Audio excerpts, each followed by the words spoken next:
জীবন গল্পে আমি আরজে কিবরিয়া রয়েছে আপনার সঙ্গে, এবং কথা না বাড়িয়ে আমার যিনি গেস্ট আছেন তার সঙ্গে আজকে পরিচয় করিয়ে দিই। ইন দ্য মিন টাইম যেসব ফর্মালিটিস আছে আমি অনুষ্ঠানের ফাঁকে ফাঁকে বলবো। জি, প্রথমে আপনার নামটা একটু বলেন প্লিজ। আমার নাম মোহাম্মদ জায়েদ হোসেন। জায়েদ হোসেন, জি। বর্তমানে বয়স কত? আমার বয়স বর্তমান 38। 38 বছর বয়স। তো থাকছেন কোথায়? আমার বর্তমান বাসা হচ্ছে মিরপুর ডিওএইচএস এ। এমনি জন্ম জেলা? জন্ম ঢাকাতেই, পড়াশোনা ঢাকাতেই। ঢাকাতেই, ওকে। সো 38 বছর বয়স, নিশ্চয়ই এক্সপেরিয়েন্স জীবনে বহুত হয়েছে। জি। জীবন গল্প অনুষ্ঠানটা শোনেন কি আপনি, নাকি কারো কাছ থেকে খোঁজ পেয়ে? আমি গাড়িতে শোনা হয়েছে আমার প্রথম ফার্স্ট টাইম। আচ্ছা। তারপর থেকে রেগুলার শুনতাম ইউটিউব থেকে ডাউনলোড করে। আচ্ছা, প্রতিদিনই শোনা হয়। ফাইন। ইউটিউবের কথা যেহেতু চলে আসলো, প্রিয় শ্রোতা, আমি অবশ্যই আপনাদেরকে বলবো আমাদের চ্যানেলটি সাবস্ক্রাইব করবার জন্য। ঢাকা FM 90.4 নামে ইউটিউবে সার্চ দিলে আপনি চ্যানেলটি পাবেন। আর আপনি যদি অ্যাড্রেস বারে খোঁজ করেন তাহলে বলবো www.youtube.com/DFM904। অবশ্যই সাবস্ক্রাইব করবেন, পাশাপাশি নোটিফিকেশনটা অন করে রাখবেন, তাহলে আপনি আপডেট হতে পারবেন। এবং একই সাথে একটা কথা বলতে চাই, আমাদের এই অনুষ্ঠানটি আপনারা এখন ইউটিউবে প্রিমিয়ার শুনতে পাচ্ছেন, অর্থাৎ রেডিওতে যেভাবে শুনতে পাচ্ছেন এই মুহূর্তে ইউটিউবেও শুনতে পাচ্ছেন। সো ইউটিউবে আপনি গেলে এখন শুনতে পাবেন আমাদের অনুষ্ঠানটি। ওকে, যেটা হয় আর কি, আমরা ছোটবেলা থেকে শুরু করি, বা যেখান থেকে আসলে আমাদের গেস্টের বলার ইচ্ছা থাকে সেভাবে ফ্লোর দিই। তো আপনি শুরু করতে পারেন। জি। আমি শুরু করব আজ থেকে 10 বছর আগে, 2008 সাল থেকে শুরু করতে যাচ্ছি আমি। জি, না কিন্তু আপনার শৈশবটা আমরা একটু জানতে চাই, কোথায় জন্মগ্রহণ করেছেন? আমি আমার জন্ম ঢাকাতেই, বাবা গভর্নমেন্ট জব করতেন, সেই হিসেবে মতিঝিল এজিবি কলোনিতে বড় হয়ে ওঠা। পড়াশোনা করেছি মতিঝিল মডেল হাই স্কুল। কয় ভাই বোন ছিলেন? আমরা 4 ভাই 5 বোন। 4 ভাই 5 বোন। জি, 4 ভাই 5 বোন, এবং বাবা গভর্নমেন্ট জব করতেন। জি। আচ্ছা, আপনি বড় সবার? না, আমি বড় না। আমার 5 বোন বড়। আচ্ছা। 1 ভাই বড়, আমি মেজো ভাইদের মধ্যে। ওকে, ঠিক আছে। তো পড়াশোনা করেছি ঢাকায় মতিঝিল মডেল হাই স্কুল, তারপর ঢাকা সিটি কলেজ, জি, তারপর জগন্নাথ। এভাবেই বড় হয়ে ওঠা। তো আমি যেখান থেকে শুরু করতে যাচ্ছি 2008 সাল থেকে। জি। 2008 সালে তখন মোবাইলের বিভিন্ন অপারেটর একটা অপশন চালু করেছিল ভয়েস আড্ডা নামে, 2828 ডায়াল করে আড্ডা মারার জন্য। তো আমি ওখানে রেজিস্ট্রেশন করি। রেজিস্ট্রেশন করে কল করি, তো অপর প্রান্ত থেকে একটা মেয়ে কলটা রিসিভ করে। তখন আপনি কিসে পড়ছেন? তখন আমি বিজনেস করি। মানে পড়াশোনা কমপ্লিট? পড়াশোনা কমপ্লিট, হ্যাঁ, মাস্টার্স কমপ্লিট। মাস্টার্স কমপ্লিট পরের ঘটনা? জি। তো তার আগের ঘটনাগুলো তো আমাদের একটু জানা দরকার।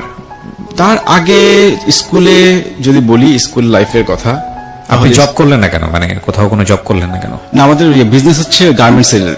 আপনার বাবার গার্মেন্টস এর বিজনেস? বাবার না, আমার ছোট ভাই আছে গার্মেন্টস লাইনে। আচ্ছা, দুজন একসাথে আমরা বিজনেস শুরু করেন। মানে সেই সময় আপনার বিজনেসের বয়স কত? মানে বিজনেস প্রতিষ্ঠানের বয়স কত? বিজনেস শুরু করি 2007 সাল থেকে। 7 সাল থেকে শুরু করেন। আর আপনার ঘটনাটা 2010 সালের? ঘটনা 2008 সালে। 8 সালে, মানে 1 বছরের মাথার ঘটনা। 1 বছর মাথায়। তো আপনার কি প্ল্যান ছিল এটা যে আপনি পড়াশোনা করে বিজনেসই করবেন নাকি জব করবেন? বিজনেসের প্রতি আমার ছোটবেলা থেকে একটা টান ছিল। তো ঠিক আছে, 2828 এর গল্প আপনি বলছিলেন। 2828 এর গল্প অনেকেই জানে, আমি নিজেও শুনেছি, তবে কখনো আমার ট্রাই করা হয়নি আর কি। আচ্ছা, হ্যাঁ, আমি শুনেছি কয়েকজন এসেছিল এখানে, এই জীবন গল্পে অনেকে এসেছিল, ওদের গল্প শোনা হয়েছে আমার। জি। তো অপর প্রান্ত থেকে একটা মেয়ে কলটা রিসিভ করার পর তার সাথে কথা হাই হ্যালো হয়। মেয়েটা থাকে রংপুর। আচ্ছা। তো তার সাথে কিছুক্ষণ কথা বললাম, তারপর জিজ্ঞেস করলাম আপনি কি করেন? তো মেয়েটা বললো যে সে এসএসসি পরীক্ষা দিবে। আচ্ছা। তো আমি তখন তাকে একটু বকা দিলাম যে এসএসসি পরীক্ষা দিবা তুমি, এখানে রেজিস্ট্রেশন করেছো কেন? তোমার তো বয়স কম, তোমার এখন পড়াশোনা করার বয়স। তো বললো যে রেজিস্ট্রেশন আসলে আমি করিনি, আমার বোন করেছে। আমার যে বড় বোন আছে, ওর বোন রেজিস্ট্রেশন করেছিল। তো তারপর তার সাথে বেশ কিছুক্ষণ কথা বলেছে, আমার নাম্বার চাইলো। আমার নাম্বার দিলাম। তারপর থেকে তার সাথে কথা রেগুলার হতো। তার কণ্ঠটা খুব সুন্দর ছিল, গানও খুব ভালো গেত। এভাবে তার সাথে কথা বলতে বলতে প্রায় 6 মাস কেটে গেল। 6 মাস যাওয়ার পর তখন দেখলাম যে আমরা একে অপরের প্রেমে পড়ে গেলাম। আমিও তাকে পছন্দ করি, সেও আমাকে পছন্দ করে, কেউ কাউকে না দেখি। আচ্ছা। মানে তার সাথে কথা বলতে এত ভালো লাগতো, মানে বিশেষ করে গান শোনা হতো বেশি। ওর গলার ভয়েসটা ছিল ইউনিক। ওই প্রতিদিনই গান শুনতাম। তো একটা সময় ওই আমাকে জিজ্ঞেস করলো যে আমি তাকে পছন্দ করি কিনা, আমি তাকে ভালোবাসি কিনা। আমি যখন বললাম হ্যাঁ আমি তোমাকে ভালোবাসি, তখন সেও রিপ্লাই দিল যে হ্যাঁ সেও আমাকে ভালোবাসে। এভাবে শুরু। মেয়েটা তখন এসএসসি পড়ুয়া? এসএসসি পাস করেছে তখন। আচ্ছা, এসএসসি পাস করেছে তখন। আপনি তখন মাস্টার্স পাস করে আপনি বিজনেস শুরু করছেন? বিজনেস করছি, জি। তারপর এভাবে কথা বলতে চলতে থাকার পর একটা সময় আমি বললাম যে এক কাজ করো, তুমি তো আমাকে দেখোনি। সে তো কিন্তু আমাকে ডিসিশন দিয়ে দিয়েছে যে হ্যাঁ সে আমাকে পছন্দ করে, লাভ করে। তার মধ্যে তুমি আমাকে দেখোনি, এক কাজ করো, আমি তোমাকে আমার ছবি পাঠাই, তুমি দেখো, তুমি তোমার ডিসিশন চেঞ্জ করতে পারো। তো একটা পর্যায়ে তখন তোর মেসেঞ্জার ছিল না, তো মাল্টিমিডিয়া অপশন একটা ছিল ছবি পাঠানোর জন্য। জি। তো ওর আবার মাল্টিমিডিয়া সেটও ছিল না। যাই হোক, ওর বড় বোনের মাল্টিমিডিয়া সেট ছিল। ওর বড় বোনের মোবাইলে আমি আমার কয়েকটা ছবি পাঠাই, আচ্ছা আমার ছবি পাঠাই। তো ছবি দেখে সে আমাকে পছন্দ করে না। আচ্ছা, ছবি দেখে বললে যে না আমার পছন্দ হয়নি, ডিরেক্টলি বলে দেয়? ডিরেক্টলি বলে, সরাসরি বলে দেয়, কোনো ভূমিতা করে না। বললো যে আপনি দেখতে অনেক বুড়া, বয়স্ক। আমার সাথে তাদের বয়সের গ্যাপ হচ্ছে 12 বছর। জি। যাই হোক, তখন আমাদের কথার প্যাটার্ন চেঞ্জ হয়ে গেল, কথা বন্ধ হয়নি। তখন সে আমাকে জিজ্ঞেস করতেছে আমি কবে বিয়ে করব, আমি কেন বিয়ে করি না, আমার বিয়েতে তারা খুব মজা করবে, আমার বিয়েতে ওরা সবাই আসবে রংপুর থেকে ঢাকায়। ওকে। তো ভালো কথা। এভাবে কিছুদিন চলার পর আমার বাসা থেকে বিয়ের ব্যাপারে আলোচনা করে। তো নভেম্বরের 10 তারিখে আমার বিয়ে ঠিক হয়। নভেম্বর 10 তারিখে বিয়ে ঠিক, আমি ওকে 2 তারিখে জানাই ফোনের মাধ্যমে যে আমার তো বিয়ে ঠিক হয়েছে। তো আমি যখন এই খবরটা তাকে দেই, সে কিছুক্ষণ চুপ করেছিল। বিয়ে হয় ঠিক হয় মানে আমি ঠিক বুঝলাম না। আমার ফ্যামিলি থেকে আমার বিয়ে ঠিক হয় আরেক জায়গায়, ওর সাথে আর আমার সম্পর্ক ওরকম নাই। আচ্ছা সে আমাকে বলতেছে আমি যাতে অন্যত্র বিয়ে করি। আচ্ছা, মানে সে তো আমার ছবি দেখে আমাকে পছন্দ করেনি। আপনি তাকে দেখেছিলেন তখন? না, আমি তাকে তখন দেখিনি। আচ্ছা। আমি বলেছিলাম তুমি দেখতে কেমন, সেটা আমার কাছে কোনো ফ্যাক্ট না, বা তার কণ্ঠটা আমার কাছে এরকম ভালো লেগেছিল। আচ্ছা, বাই দ্য ওয়ে, আপনি মাস্টার্স কমপ্লিট করেছেন, এর আগে আপনি কারোর সাথে কোনো ধরনের মেন্টালি জড়িয়ে যাওয়া, প্রেমে করা বা প্রেমে পড়া? স্কুল লাইফে আমার একটা এফেক্ট ছিল। আমি যখন স্কুলে পড়ি, 2 বছরের একটা রিলেশন ছিল। আমি যখন ক্লাস 8-এ পড়ি। ওটার এন্ডিং কি ছিল? এন্ডিং ছিল যখন এসএসসি পরীক্ষা দিলাম। হ্যাঁ। এসএসসি পরীক্ষার পর মেয়েটা চলে গেল এক জায়গায়, আমি চলে গেলাম আরেক জায়গায়। দুজন দুদিকে যাওয়া, তখন মোবাইল ফোনটা অ্যাভেলেবেল ছিল না, তো যোগাযোগ করাটা কন্টিনিউ হয়নি। সেই কারণে ওর সঙ্গে আর যোগাযোগ এরকম হয়নি। ওকে, ঠিক আছে। এরপর থেকে তারপরে কোনো আপনার এই relation- ফোনে এই ধরনের একটা সম্পর্কে জি, জড়িয়ে এরপর আর পড়া। কারোর সঙ্গে রিলেশন হয়নি আমার, সময় পাইনি ওরকম। তো ওর সাথে এইভাবে অনেক কিছু শেয়ার করলাম, সেও তার লাইফের অনেক কিছু শেয়ার করলো। আমার একটাই কথা ছিল তুমি দেখতে কেমন, আমার কাছে এরকম ফ্যাক্ট না। তারপর ও যখন বললো যে আমাকে ছবি দেখে পছন্দ করে নাই, তখন আমার বাসা থেকে বিয়ের ব্যাপারে কথাবার্তা বলে। বিয়ে ঠিকও হয় আরেক জায়গায়, নভেম্বরের 10 তারিখে 2008 সালে। ওকে। তো আমি ওকে 2 তারিখে জানাই যে আমার তো বিয়ে ঠিক হয়েছে। এই খবরটা পাওয়ার পর সে কিছুক্ষণ চুপ করেছিল। চুপ করে থাকার পর সে 5 মিনিট চুপ করেছিল। তারপর সে কান্না করলো অনেকক্ষণ, হাউমাউ করে অনেকক্ষণ কান্না করলো, প্রায় আধা ঘন্টার মতো হবে।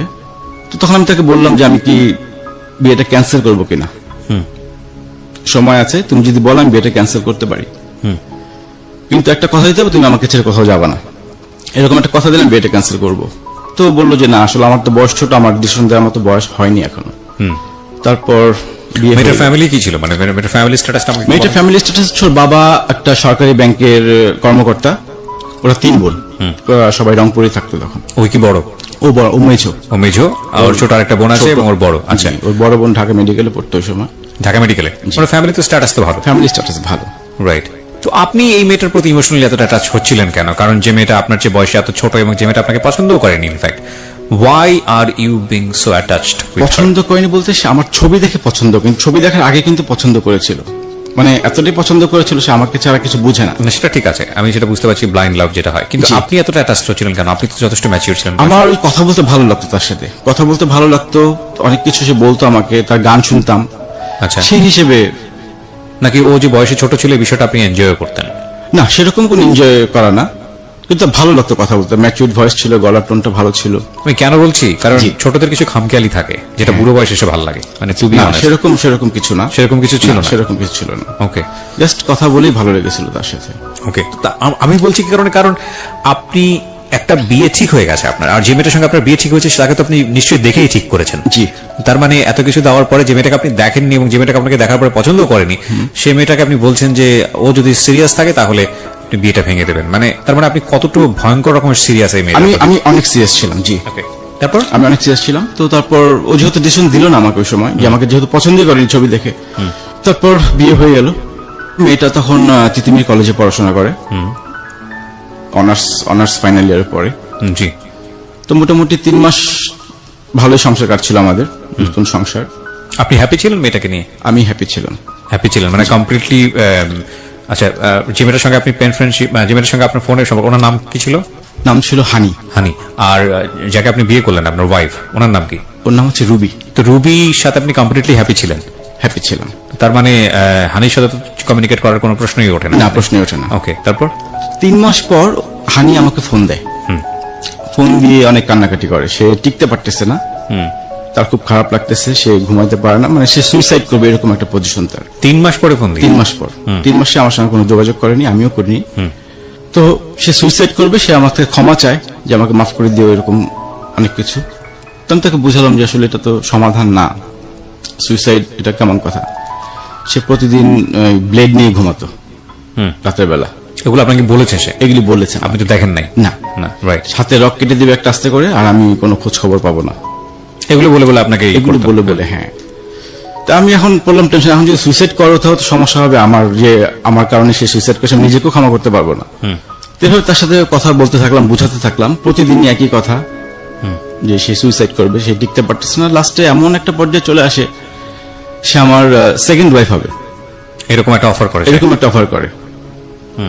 তাই আমি তখন কিছু বলি, আমি সেটা তো সম্ভব না, বিয়ে করে ফেলছি না, আগে কেন বলনি আমাকে, আমি তো অপশন দিয়েছিলাম। তো সে এভাবে বুঝতে, মানে কথা বলতে বলতে একটা সময় আমার ওয়াইফের সাথে কথা বলে। কিভাবে কথা বললো? ঘটনাটা কি ছিল? ঘটনা ছিল আমার ওয়াইফের সাথে কথা বলবে। আচ্ছা, তারপর আপনি কি করলেন? তারপর আমি ওয়াইফকে দিলাম যে আমার ছোট একটা ফ্রেন্ড, মোবাইলে পরিচয়, তো ওয়াইফকে খুলে বলছি, অন্য কিছু বললেন, জাস্ট বলছি কথা হয় ওর সাথে। আপনার তার মানে আপনি হানির সঙ্গে আগে প্ল্যান করেছিলেন যে যে আপনার পরিচয়, তোমার পরিচয় করে দিব আমার বন্ধু হিসেবে, সেই হিসেবে তুমি কথা বলতে পারো? ও বলছিল যে ভাবির সাথে কথা বলবে, হ্যাঁ, যে একটু ভাবির সাথে কথা বলবো, কেমন মানুষ। কিন্তু কথা বলাটা আপনার জন্য তো রিস্কি ছিল। আপনি নিশ্চয়ই হানিকে কোনো না কোনো ভাবে ম্যানেজ করে, যাতে সে চিনতে না পারে, বুঝতে না পারে, এরকম ভাবে তো আপনি ওয়াইফের সঙ্গে কথা বলিয়েছেন? সেরকম না, সে বলেছিল আমার ওয়াইফের সাথে কথা বলতে তার ইচ্ছা, যে আমার ওয়াইফের সাথে তার অনেকদিন ইচ্ছা কথা বলবে। কেমন বিষয়টা আপনার জন্য রিস্কি না? আপনার জন্য যে সে যদি ফোন করে দিত ওয়াইফকে, যদি কোনো কিছু বলে দেবে, কিছু একটা হয়ে যেত, তখন সেরকম কোনো রিস্ক আমি মনে করিনি। কেন মনে করেননি? কারণ বলার তো কোনো প্রশ্নই আসে না, আমি বিয়ে করে ফেলছি এখন, আর তার সাথে আমার অমন কোনো রিলেশন তো ছিল না, যাকে আমি দেখিনি এখনো। ওকে, তারপর?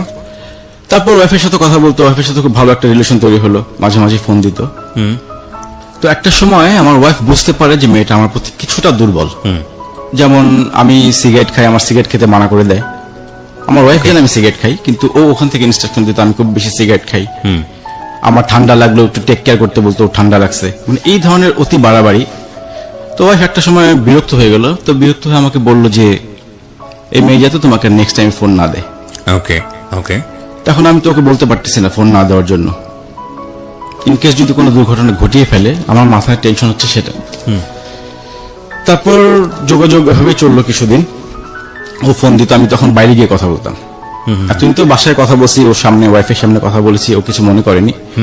কিন্তু যখন ও নিষেধ করে দিল, তখন কথাটা বলতাম বাসার বাইরে গিয়ে। এভাবে সে আস্তে আস্তে রাত 2টার সময় ফোন দিত, রাত 3টার সময় ফোন দিত।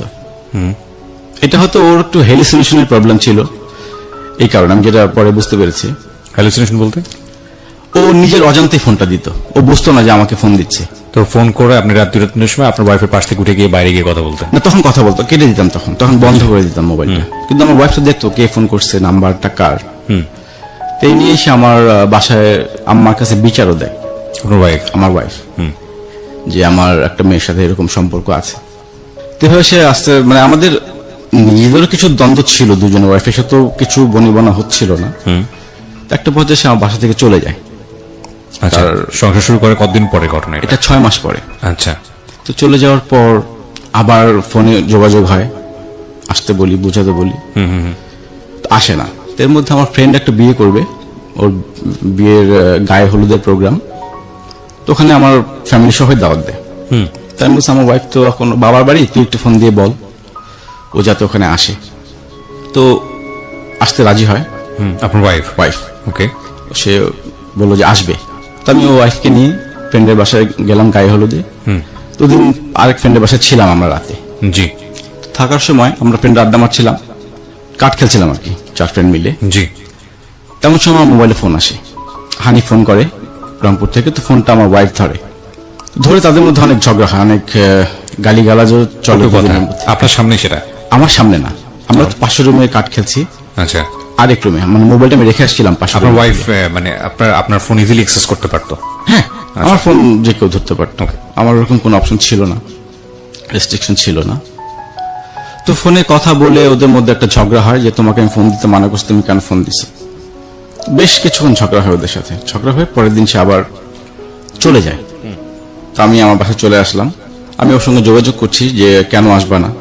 তার এক কথা, সে আসবে না আমার সঙ্গে, সে সংসার করবে না।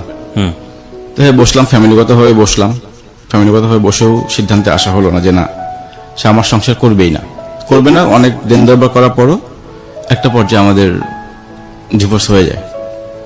সেটা হচ্ছে 2010 সালের জানুয়ারি মাসে। আপনার ফল্ট কি ছিল? আমার ফল ছিল যে আমি ফোনে কথা বলি। কেন বলেছেন? কেন বলেছি, যে আমি এটা সুইসাইড করবো, আমার মাথায় চিন্তা ছিল সেটাই। হু কেয়ারস? আমার ওয়াইফের একই কথা ছিল যে ও সুইসাইড করবে, তোমার কি? এক্স্যাক্টলি, তার একটা কথাই ছিল। তা আমি চিন্তা করছি ইনকেস সুইসাইড করে ফেলে সেক্ষেত্রে আমি তো নিজেকে, it was not the answer. The answer was you were actually emotionally attached with her. আপনি তখনও তাকে লাভ করেছেন, জি। এটা অস্বীকার করার কোনো উপায় নেই। অস্বীকার করার কোনো উপায় নাই। এই সুইসাইডটা আপনার জন্য কোনো ফ্যাক্টই হতো না যদি না আপনি তাকে লাভ করতেন। সো আপনার জন্য ফ্যাক্ট ছিল আসলে আপনি তাকে তখন লাভ করেছেন। জি। It was a big fault in your life. Because কেন, মানে একটা মেয়েকে লাভ করেন আপনি, সেই অবস্থায় আপনি একটা মেয়েকে বিয়ে করতে গেলেন, সেই মেয়েটাকে আপনি চিন্তাও করলেন না তাকে লাইফে নিয়ে আসার পরে কি হবে। অ্যান্ড দেন মেয়েটা আপনার সঙ্গে কন্টেন্ট করা শুরু করলো। ও তো ইমোশনালি বাচ্চা, বুঝলাম যে ঠিক আছে, কিন্তু আপনি তো বয়সে অনেক বেশি ম্যাচিউর ছিলেন। আপনি এই ধরনের একটা ভুল সিদ্ধান্ত কেন নিলেন? ওই যে আমার যে রিলেশনটা ছিল আমি এটা ভুলতে পারছিলাম না যে আসলে ব্যাপারটা কি হলো। এবং আপনার ওয়াইফ তো কমপ্লিটলি হ্যাপি ছিল আপনার সঙ্গে, আপনিও হ্যাপি ছিলেন। দুজনে আমরা হ্যাপি ছিলাম, 6 মাস পর্যন্ত আমাদের হ্যাপি। কত বছরের সংসার ছিল? 1 বছর। মাত্র 1 বছর? 1 বছর। ওকে, তারপর 1 বছর সংসার করার পর যখন ডিভোর্স লেটার হাতে পাই, ডিভোর্স আমাদের মিউচুয়ালি হয়েছে। আচ্ছা, ওই ম্যাজিস্ট্রেট অফিসে মিউচুয়ালি ডিভোর্স। বলুন আপনি। তারপর 2010 জানুয়ারিতে আমাদের ডিভোর্স হয়ে যায়। তো ডিভোর্স হওয়ার পর, ডিভোর্স হওয়ার আগে কি হানি জানতো বিষয়টা যে আপনারা ডিভোর্সের দিকে যাচ্ছেন? হ্যাঁ জানতো। এবং তাতে তার কি সম্মতি ছিল? সে তো আমার সেকেন্ড ওয়াইফ হতেই চেয়েছিল। আচ্ছা, so she was happy. She was happy. এবং আপনিও মনে মনে এটাকে তেমন একটা বেশি খুব দেননি যে ঠিক আছে হলে হবে, হানি তো আছি আপনার। হ্যাঁ, আমার ওইরকমই ছিল, মানে আমার ফল্ট ছিল আপনার জন্য না, ফল্ট অফ কোর্স, যে কারণে আপনি আজকে এখানে স্বীকারও করতে এসেছেন। কিন্তু তখনও কি আপনি হানিকে দেখেছেন? তখন আমি দেখিনি। সাচ আ ব্লাইন্ড আমি ইউ আর। তখনও তাকে দেখিনি।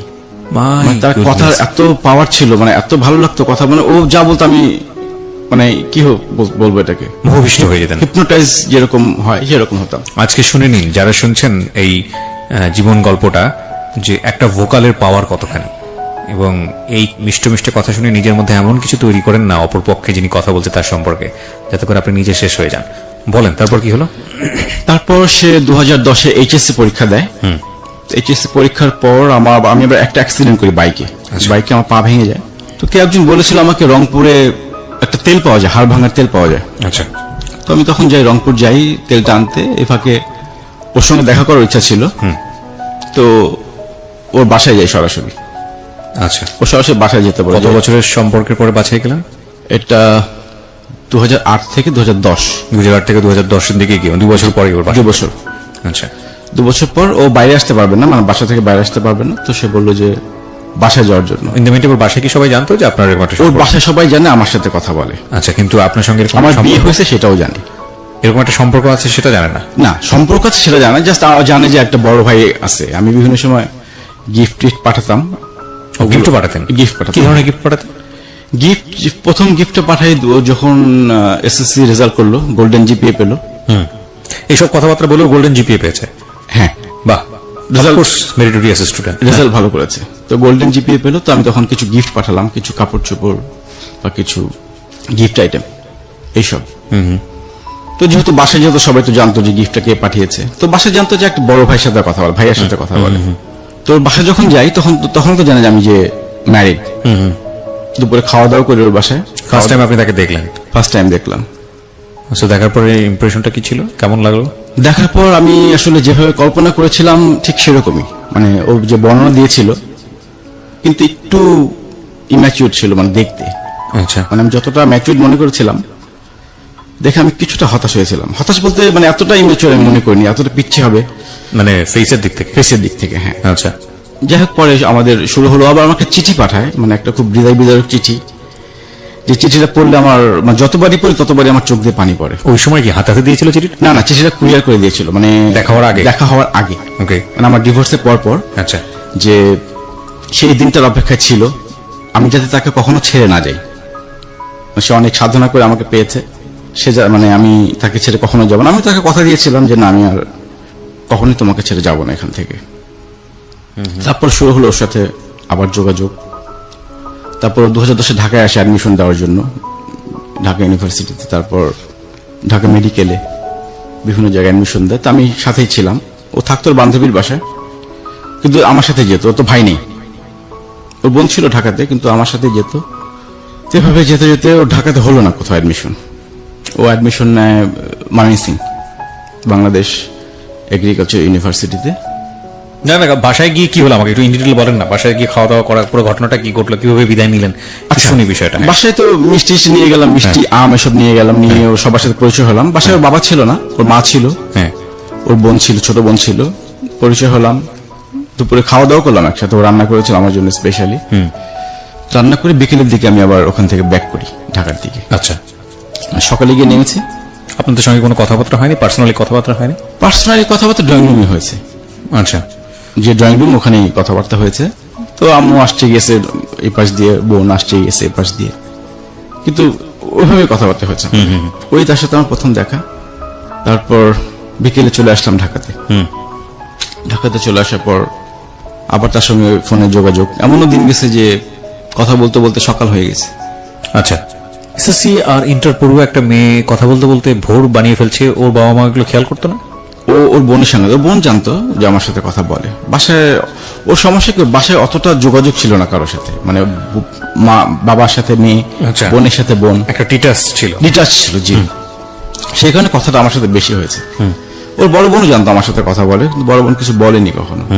বড় বোনের সাথে আমার মোবাইলেও কথা হয়েছে একবার, মানে আমি ফোন দিয়েছি, বড় বোন ধরেছিল ফোনটা, তো তখন তার সাথে আমার কথা হয়েছে। ওকে। এভাবে চলছিল। তো ওর অ্যাডমিশন হলো ময়মনসিংহ বাংলাদেশ এগ্রিকালচার ইউনিভার্সিটিতে।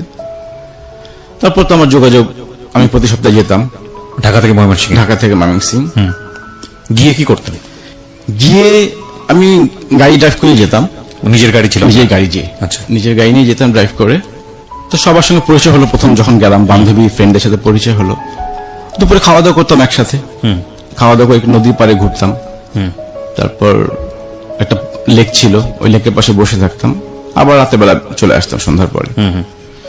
তো প্রতি সপ্তাহে যেতাম, অ্যাটলিস্ট মাসে 2 বার যেতাম আমি।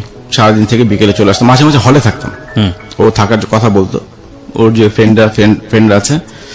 তো আমার হলের প্রতি একটা দুর্বলতা ছিল সবসময়, যে ঢাকায় বড় হয়েছে, হলে থাকিনি কখনো। তো এই লাইফটা খুব এনজয় করতাম। হলে ওর ফ্রেন্ডের সঙ্গে ভালো আড্ডা মারতাম, সারা রাত কাট খেলতাম, পরের দিন ওর সাথে ঘুরে আবার চলে আসতাম ঢাকাতে। আচ্ছা। এভাবে চলতে চলতে 2011 সাল চলে আসলো। 2011-তে আমার এক ফ্রেন্ড বিয়ে করবে চিটাগং। তো ফ্রেন্ড আমাকে দাওয়াত করে, তো জানে যে আমি চিটাগং যাবো বিয়ে খেতে। তো ওর বায়না ধরলো যে ও যাবে আমার সাথে। আচ্ছা। চিটাগং। তো চিটাগং যাবে, তখন ফ্রেন্ডকে বললাম যে ও তো যেতে যাচ্ছে। বলে অসুবিধা নেই, আমার আরেকটা ফ্রেন্ড আছে, ওর শালী হিসেবে যাবে। ও গেল, চিটাগং গেল, আমরা একসাথেই গেলাম, কিন্তু সবাইকে পরিচয় করে দিলাম আমার ফ্রেন্ডের শালী। ওকে। এবং রাতে ছিল ফ্রেন্ডের ওয়াইফের সাথে ছিল। ওকে। চিটাগং। চিটাগং। তো চিটাগং আমরা 4 দিন ছিলাম। 4 দিন ঘুরলাম, পতেঙ্গা, তারপর ফয়েজ লেক, যা যা আছে 4 দিন ঘুরে টুরে আবার চলে আসলাম। ওকে আমি ময়মনসিংহ দিয়ে আবার ঢাকা ব্যাক করলাম। জি। এভাবে চলতে চলতে ওর ভার্সিটিতে একটা সংগঠন আছে, অঙ্কুর কালচারাল অর্গানাইজেশন, ও ওখানে যুক্ত হয়। আচ্ছা। তা আমার আবার সমস্যা নাই, আমি আবার সাংস্কৃতিক মনা, গান বাজনা পছন্দ করি। তো আমাকে বললো যে আমি যে একটা অর্গানাইজেশন যুক্ত হয়েছি, তুমি কে? বললাম সে অসুবিধা নেই, ভালো। 11 শেষের দিকে মনে হয় ওদের একটা প্রোগ্রাম ছিল, পারফর্ম করবে, ও নাচ করবে, একটা নাচ করবে, একটা গান গাবে। আচ্ছা। তো আমি যথারীতি গেলাম প্রোগ্রাম দেখতে। প্রোগ্রাম দেখে চলে আসলাম, ভালো পারফর্ম করলো ওখানে। তো এর মধ্যে যেতে যেতে ওর ফ্রেন্ডদের সাথে ভালো একটা আন্ডারস্ট্যান্ডিং তৈরি হয়ে গেল আমার, বা ফ্রেন্ড বা সিনিয়র ভাই। তো সবার সাথে ভালো পরিচয় হলো, ভাই বোনের সম্পর্ক সবার সাথে। তারপর আসলো 2012 সাল। 2012-তে আমরা 3 ফ্রেন্ড মিলে ঘুরতে যাই। আচ্ছা। আবার তখন যাই সিলেটে ফ্যামিলি সহ। হানিও ছিল আমাদের সাথে, আমরা 3টা ফ্যামিলি গেলাম। তো হানি আবার যেহেতু আমরা বিয়ে করিনি তখনও, আমার ফ্রেন্ডের ওয়াইফের সাথে ছিল। তো এভাবে ওখানে সিলেট 3-4 দিন ঘুরে আবার চলে আসলাম ঢাকাতে। এভাবে প্রতি বছরই তো যাওয়া প্রশ্ন। এগুলো ফ্যামিলি জানতো যে আপনার সঙ্গে এভাবে মুভ করে? ওর ফ্যামিলি জানতো না, ওর ফ্যামিলি কখনোই জানতো না। তো এরপর আসলো 2013-তে গেলাম কক্সবাজার।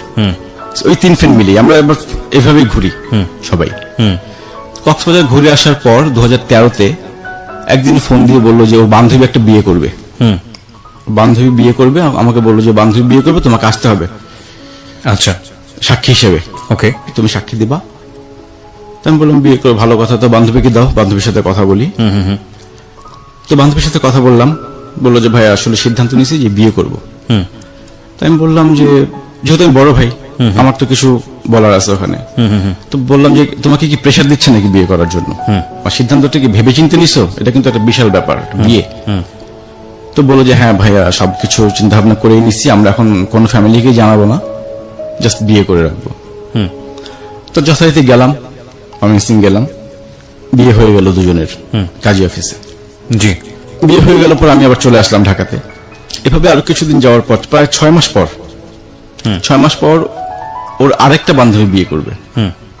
আমি বললাম তোমরা কি শুরু করলা, এই কয়দিন পর পর বিয়ে করতেছে, আমরা কবে বিয়ে করব? আমাদেরও তো বিয়ে করতে হবে। বললো যে আমরা করব। তারপর ওর বান্ধবীর সাথে কথা বললাম, বললাম যে যেহেতু ওর বয়ফ্রেন্ডকে আমি চিনতাম, ওর ফ্রেন্ড। জি, তো বললাম যে ঠিক আছে আমি আসতেছি। আবার গেলাম, ওই কাজী অফিসে বিয়ে হলো ওদের।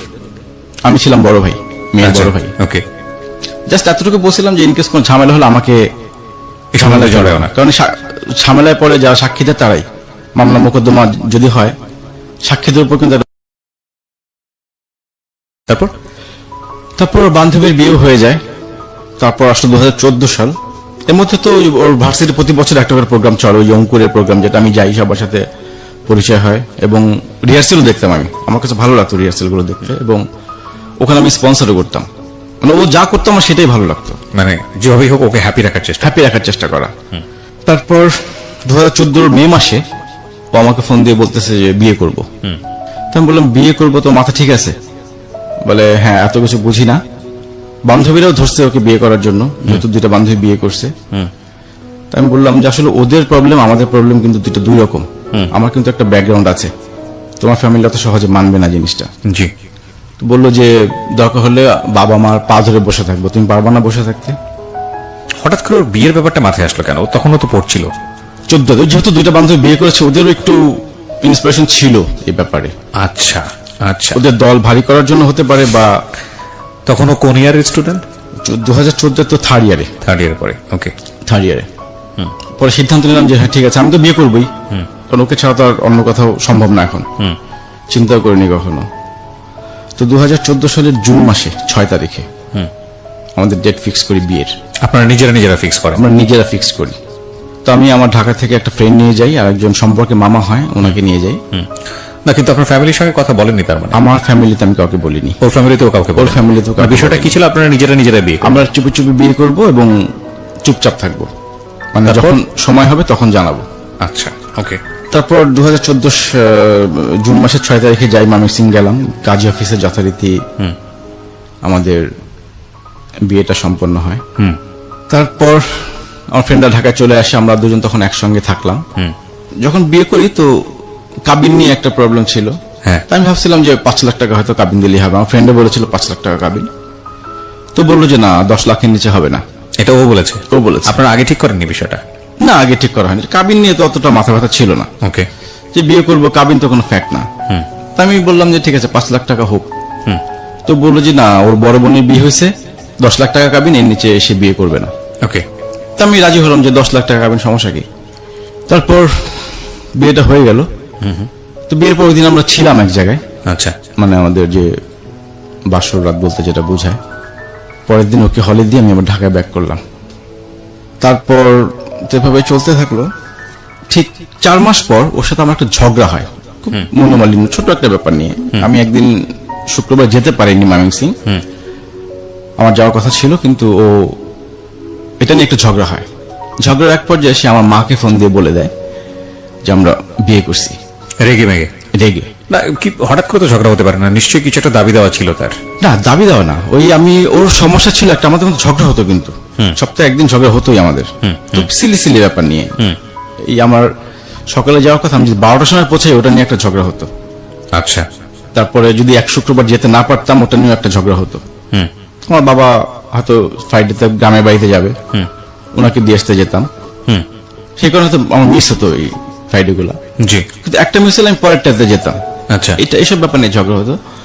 তো ঝগড়ার এক পর্যায়ে সে আমার মাকে ফোন দিয়ে বলে দেয় যে আমরা বিয়ে করছি, যে আপনার ছেলে কেন ময়মনসিংহ আসে না।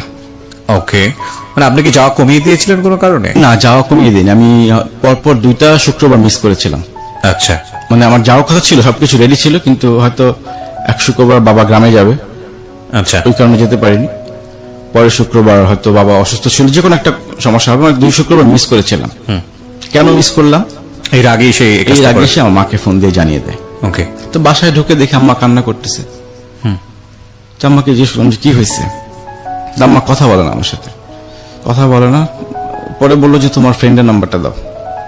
ফ্রেন্ড বলতে আপনি বাসায় জানতো যে আপনি এক ফ্রেন্ডের সঙ্গে কথা বলেন বা এরকম কোন? না না, আমার ফ্রেন্ড বলতে আমার ছেলে ফ্রেন্ড, আমার যে ছোটবেলা। ওকে ওকে ওকে। ওই ফ্রেন্ডের নাম, কারণ জানে, আম্মা জানে যে আমার যদি বিয়ে করে থাকি ওই ফ্রেন্ড নিশ্চয়ই জানবে। আচ্ছা। তো ফ্রেন্ড নাম হচ্ছে মিঠু। তো আমি তখন বুঝতে পারলাম যে আম্মা কি কিছু জানলো। পরে আমি ফ্রেন্ডকে ফোন দিলাম, ফোন দিয়ে বললাম তুই কি আম্মাকে কিছু বলছিস? বলে না কিছু বলিনি। তো কেন, কি হয়েছে? আপনার ফ্রেন্ড কি জানতো বিষয়টা? ও ফ্রেন্ড সাক্ষী ছিল। ওকে ওকে। তো আমি বললাম তুই কিছু বলছিস কিনা? আর কিন্তু কেউ জানে না, আমার কোনো ফ্রেন্ড সার্কেলও জানে না, ওই একজন ছাড়া। তো বলে যে না আমি কিছু বলিনি। তখন আম্মার মোবাইলে আমি চেক করলাম যে কোনো কল আসছে কিনা, দেখি যে হানির নাম্বার থেকে কল আসছে। ওকে। কল আসছে প্রায় 5 মিনিটের মতো ডিউরেশন। তখন আমি বুঝে গেলাম যে কিছু একটা হয়েছে। তো ওকে হানিকে ফোন দিলাম যে তুমি কি আম্মাকে বলছো কিছু? বলে হ্যাঁ বলছি। তখন সরি বলতেছে আমার কাছে, বলে যে আসলে ভুল হয়েছে, আমার আগের মাথায় বলে ফেলছি। তো বলে ফেলছি, তখন আমি আবার আম্মার পা ধরে মাপ চাইলাম যে আম্মা আসলে ভুল করছি। ওর বিয়ে ঠিক হয়ে যাচ্ছিল, বাসা থেকে প্রেশার দিচ্ছিল, এই কারণে বিয়েটা করে রাখা, আর কিছু না। তা আমার একটা কথা ছিল যে তোমার সম্পর্ক আছে আমরা জানতাম, আমরা তো না করতাম না কখনো, এভাবে কেন করলা? আমরা সবাই যেতাম ওখানে। তো এভাবে আম্মা আমার সাথে প্রায় 6 মাস কোনো কথা বলেনি। এরপর আবার আমরা একটা ট্যুর দেই নেত্রকোনা। জি। ওই সেই 3 ফ্রেন্ড মিলে। না কিছু বলে আমার বাবা তো কিছু বলতে পারতো। আমার বাবা কিছুই জানে না এই ব্যাপারে। তো মা বলে দেয়নি ঘটনার পরে? না, আমার বাবা স্টিল নাও কিছুই জানে না। কি বলেন আপনি? আমার বাবা কিছুই জানে না, এখনো কিছু জানে না। Life is more than drama, আমরা সবসময় বলি। So everything is possible in life. Okay, আমরা একটু আগাই সামনের দিকে। হ্যাঁ, তো মা কিছু বললো না? আপনি মাকে বললেন না যে মা তুমি এটা বলো না, বা মাকে সরি বলা কিছু? মাকে মা পা ধরে বসেছিলাম আমি। আচ্ছা, তারপর মা কি বললো? বসে অনেকক্ষণ কান্না করলাম। আম্মা খুব কষ্ট পাইছে, মনে হয় আমার মৃত্যু সংবাদ পেলে মনে হয় এত কষ্ট পেত না, মানে এই খবরটা পেয়ে যতটুকু সে কষ্ট পাইছে। কারণ আমি ছিলাম আমার মার খুব পছন্দের একটা ছেলে, জি। আমাকে বেশি পছন্দ করে বাসা সবার থেকে। তো আমি আমার মাকে নিয়ে বিভিন্ন জায়গায় ঘুরতেও যাই, বলা হয়নি এগুলা, বিভিন্ন ভ্যালেন্টাইন্স ডে, পহেলা বৈশাখ আমি আম্মাকে নিয়ে ঘুরি। তো আমার সাথে আমার রিলেশনটা ছিল অন্যরকম। আম্মা জানতো ওর সাথে আমার রিলেশন আছে। তা আম্মার একটা কথাই ছিল যে বিয়ে করছো জানাইতে পারতাম আমাদের, আমরা যেতাম আমার ফ্যামিলিতে। তো এভাবে আম্মা 6 মাস আমার সাথে কোনো কথা বলেনি। 6 মাস পর আস্তে আস্তে ঠিক হয়। তারপর আসলো 2015 সাল। 2015 সালের দিকে আমরা একটু বিড়িশিরি ট্যুর করি ফ্যামিলি, মানে আমার ফ্রেন্ডের ফ্যামিলি সহ। ওকে। 3 ফ্রেন্ডের ওয়াইফ, আমি ড্রাইভ করে যাই, সব জায়গাতে আমি ড্রাইভ করে যেতাম। মানে আমাদের 3টা গ্রুপ ছিল এই 3 জনের। তো বিড়িশিরি ছিলাম 2-3 দিন, 2 দিন ছিলাম ওখানে। তারপর বিড়িশিরি থেকে আসার পর একদিন ওর সাথে রাতে কথা বলছিলাম, তখন প্রায় রাত 2টা বাজে। তো আমি দেখলাম যে ওই কিছুটা অ্যাবসেন্ট মাইন্ডের, মানে আমার কথা সে ঠিক মতো শুনতেছে না, মানে ফোনটা রাখার জন্য সে ব্যস্ত।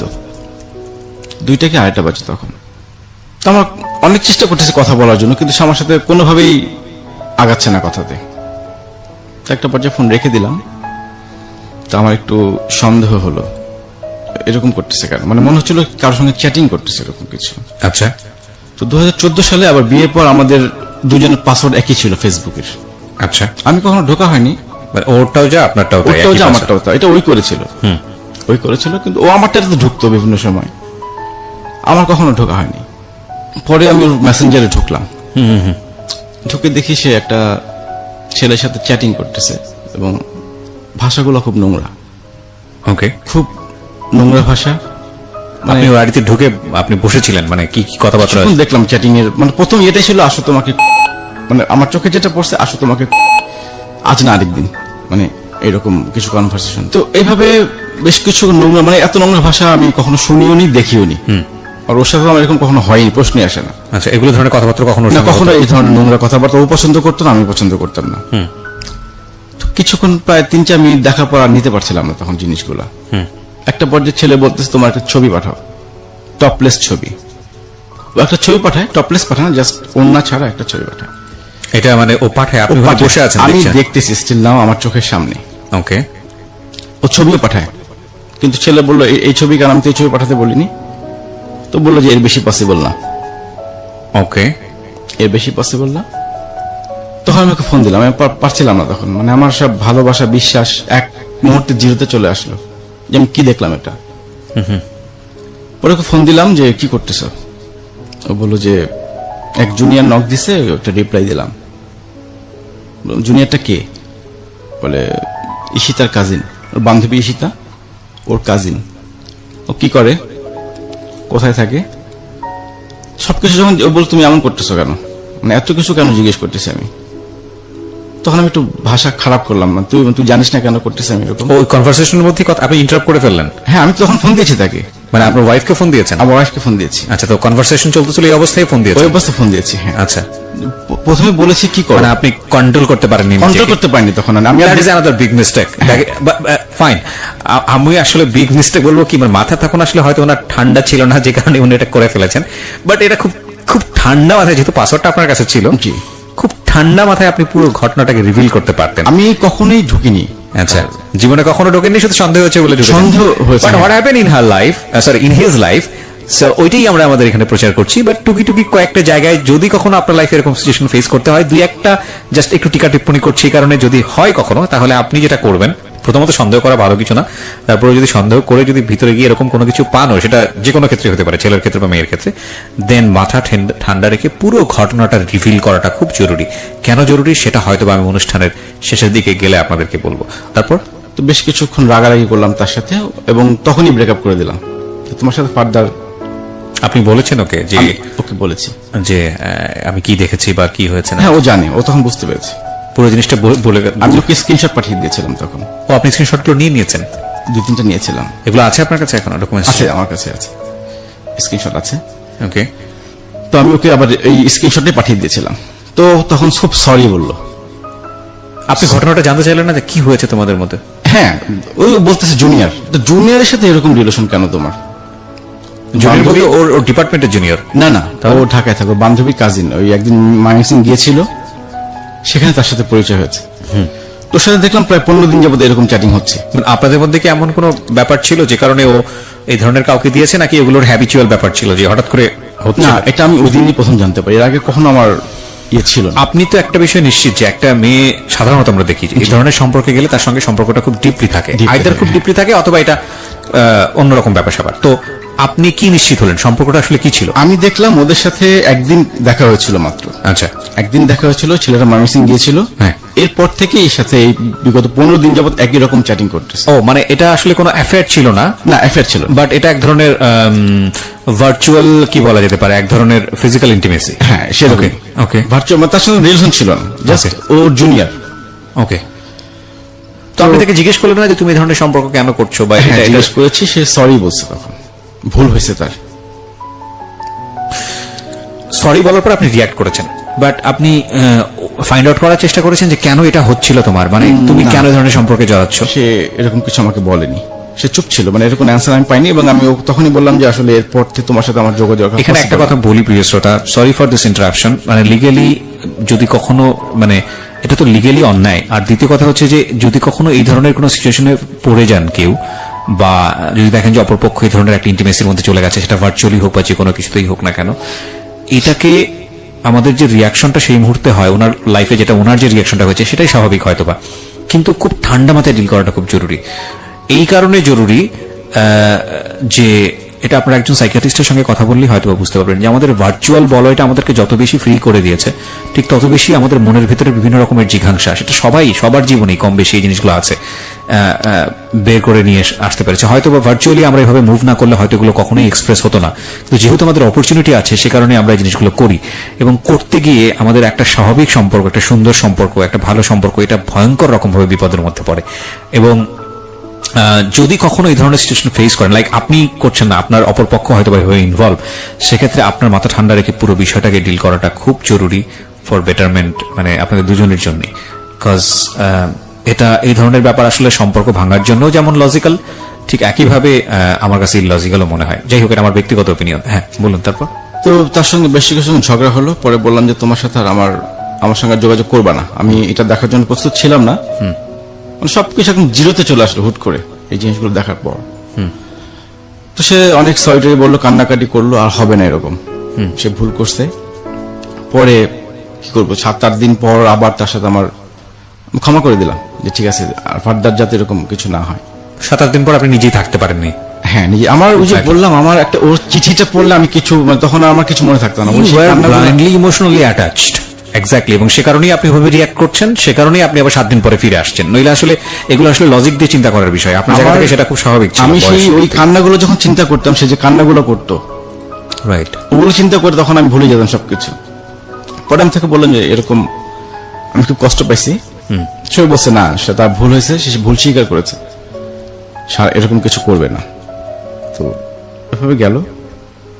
এর মধ্যে তো বিয়ের জন্য প্রেশার দিচ্ছি আমি, যে তুমি বাসায় কথা বলো। আমার বাসা থেকেও চাপ দিচ্ছে যে কি ব্যাপার, বিয়ে করছো, বউ উঠে নিয়ে আসো এখন।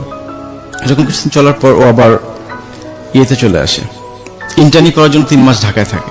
আচ্ছা, 3 মাস ঢাকায় থাকে। তখন কি আপনি মাঝে মাঝে ওর ফেসবুকে উকি মারতেন এই ঘটনার পরে? পাসওয়ার্ড চেঞ্জ করেছিল এরপরে। ও পাসওয়ার্ড চেঞ্জ করলে তো আরো সন্দেহ হওয়ার কথা। পাসওয়ার্ডটা আপনাকে দেয়নি? আর না, পাসওয়ার্ড আমিও নেইনি, ও দেয়নি।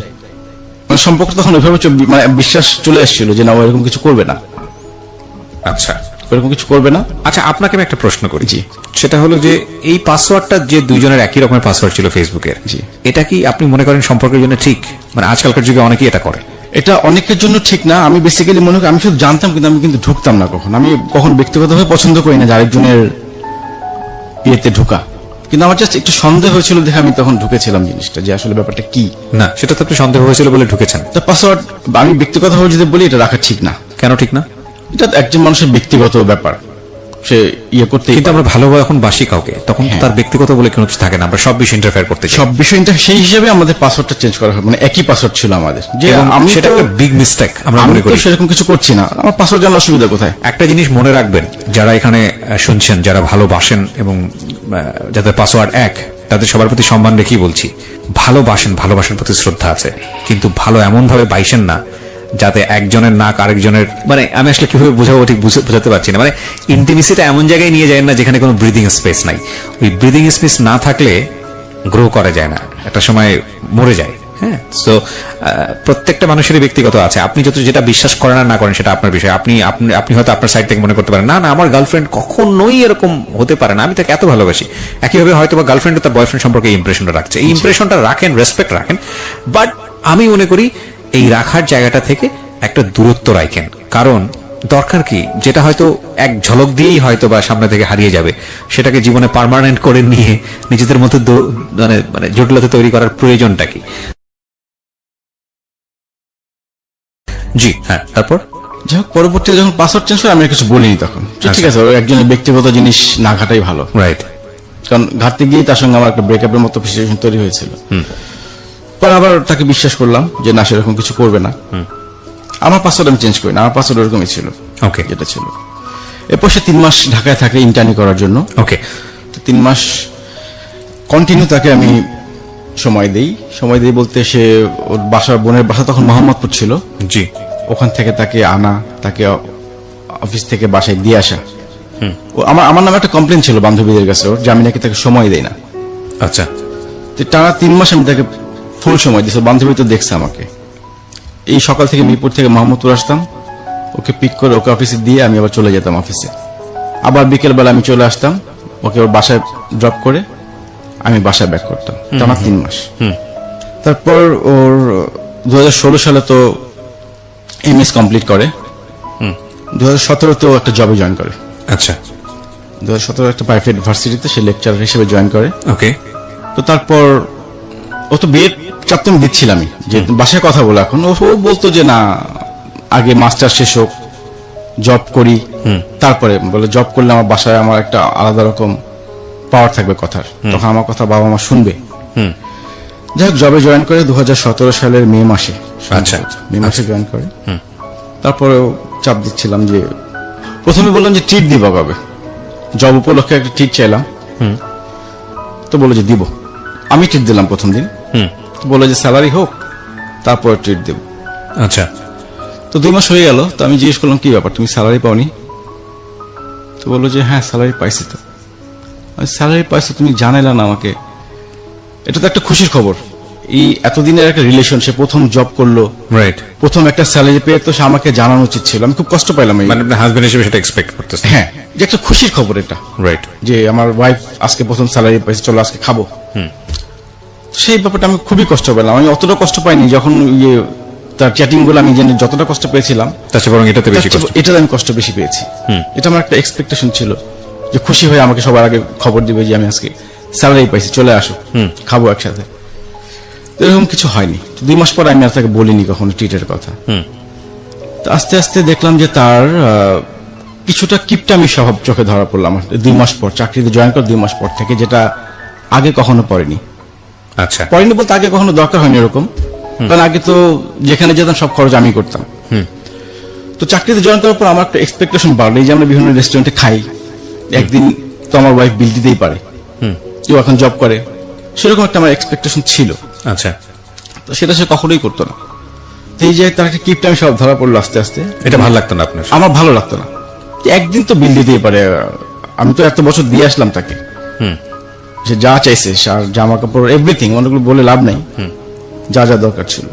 না, ওয়াইফ কিপটে হোক সেটাতে সমস্যা না, কিন্তু হাজবেন্ডের ক্ষেত্রে কিপটে হওয়াটা খারাপ, মানে ভালো না। এটা এটা এটা এটা কোনো হাজবেন্ড পছন্দ করে না। আমার খুব খারাপ লাগতো জিনিসগুলো, কিপটামি নেই। আমি কিপটা পছন্দ করতাম এমনিতেও। দুজনের ক্ষেত্রে কিপটা হবেন না প্লিজ।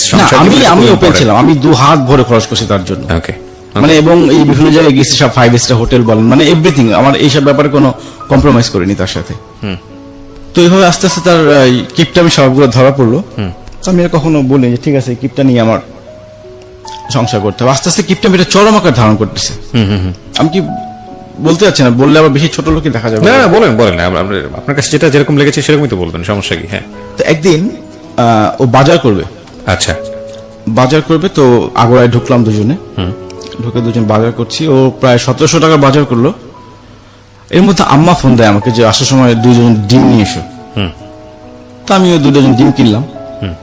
এখন ডিম কিনে যখন বিল দিব, দুজনে বিল দিতে গেলে তো খারাপ দেখা যায় জিনিসটা। 2 জন একসঙ্গে শপিং করলাম, বিল 2 জন কিভাবে দেয় আলাদা আলাদা। তোকে বললাম তুমি বিলটা তো আমি দিচ্ছি তোমাকে পরে। তো বিল দিয়ে দিল। তো যখন বাসায় যাও নামার সময় ওকে আমি 200 টাকা দিয়ে যে বিলটা রাখো। ও যখন টাকাটা নিল তখন আমি লজ্জায়, মানে আমি লজ্জা পাচ্ছিলাম যেটা কিভাবে নিল সে। অ্যাটলিস্ট তো বলতে পারতো যে টাকাটা লাগবে না। এই ছোট ছোট বিষয়গুলো কিন্তু খুব মারাত্মক, খুব মারাত্মক। এটা তেমন কিছু না 200 টাকা, কিন্তু এটা 2 কোটি টাকার পরিমাণ ক্ষতি। আসলে ভ্যালু নির্ধারণ করা সম্ভব না, আমি যে কারণে এভাবে বললাম। তাও মানে ভেরি ভেরি মানে ভেরি আগলি। এবং আমি বলছি না ওনার ওয়াইফ ওনার ক্ষেত্রে ইনজাস্টিস হয়েছে, বাট এটা সবার ক্ষেত্রেই হয় কম বেশি। দেখবেন যে 2 জন মানুষ দুজনকে অনেক ভালোবাসে, কিন্তু 2 জন মানুষ যখন একই ঘরের মধ্যে থাকা শুরু করে তখন দেখবেন যে অনেক ভুলগুলো চোখে পড়ে। সো আমরা মনে করি বিয়ে তো করেই ফেলেছি, ঠিক আছে, এবার যেরকম ইচ্ছে সেরকম ভাবে বাঁচি। বিগেস্ট মিস্টেক ওই সময় থেকেই ভাঙন শুরু হয়। সো বিয়ের পরে অন্তত 1, 2, 3, 4 বছর নিজেকে ঘরের মধ্যেও কিছুটা হলো প্রেজেন্টেবল জায়গাটা রাখা, ইটস ভেরি ইম্পর্টেন্ট। আমি ঘর বলতে শুধু ঘর বোঝাচ্ছি না, আচার আচরণ সব দিক থেকেই বোঝাচ্ছি। হ্যাঁ, তো এটা তো আমি খুব কষ্ট পাইলাম যে আসলে এরকম কেন। অ্যাটলিস্ট না করতে পারতো না, লাগবে না। যত বছর তো আমার পেছনে কম টাকা খরচ করিনি, 200 টাকার। যাই হোক, পরে খুব কষ্ট পেলাম। পরে ওর বান্ধবীকে ফোন দিলাম আমি। ওর বান্ধবীকে ফোন দিয়ে বললাম আচ্ছা একটা এমসিকিউ অ্যান্সার দাও তো। বলে কি ভাইয়া? তোমার বান্ধবী একটা কিপটা, মিতব্যয়ী, হার কিপটা। ওকে বলছেন এটা? ওর বান্ধবীকে। ওর বান্ধবীকে? আছে। আমি বান্ধবীকে বলছি একটা আমাকে এমসিকিউ অ্যান্সার দাও। বলে কি ভাইয়া? যে তোমার বান্ধবী একটা কিপটা, কঞ্জুস, হার কিপটা, মিতব্যয়ী, কোনটার মধ্যে পড়ে? তো বান্ধবী হেসে দিয়ে বলো ভাইয়া সবগুলা। বলে কেন, আপনি জানতেন না? আচ্ছা, আমি কি করে জানবো, আমার পক্ষে তো জানা সম্ভব ছিল না।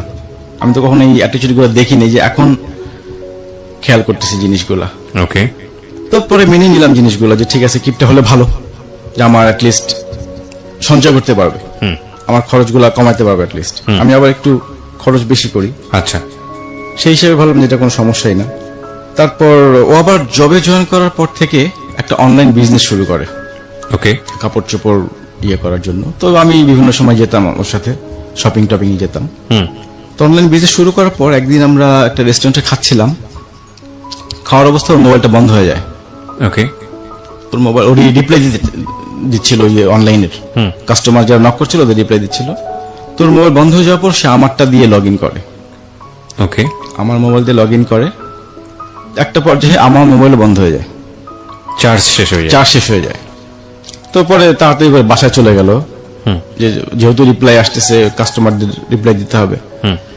ও বাসায় চলে গেল, আমি বাসায় চলে গেলাম। তো বাসায় গিয়ে মোবাইল অন করে কল দিলাম যে বাসায় চলে আসছি আমি।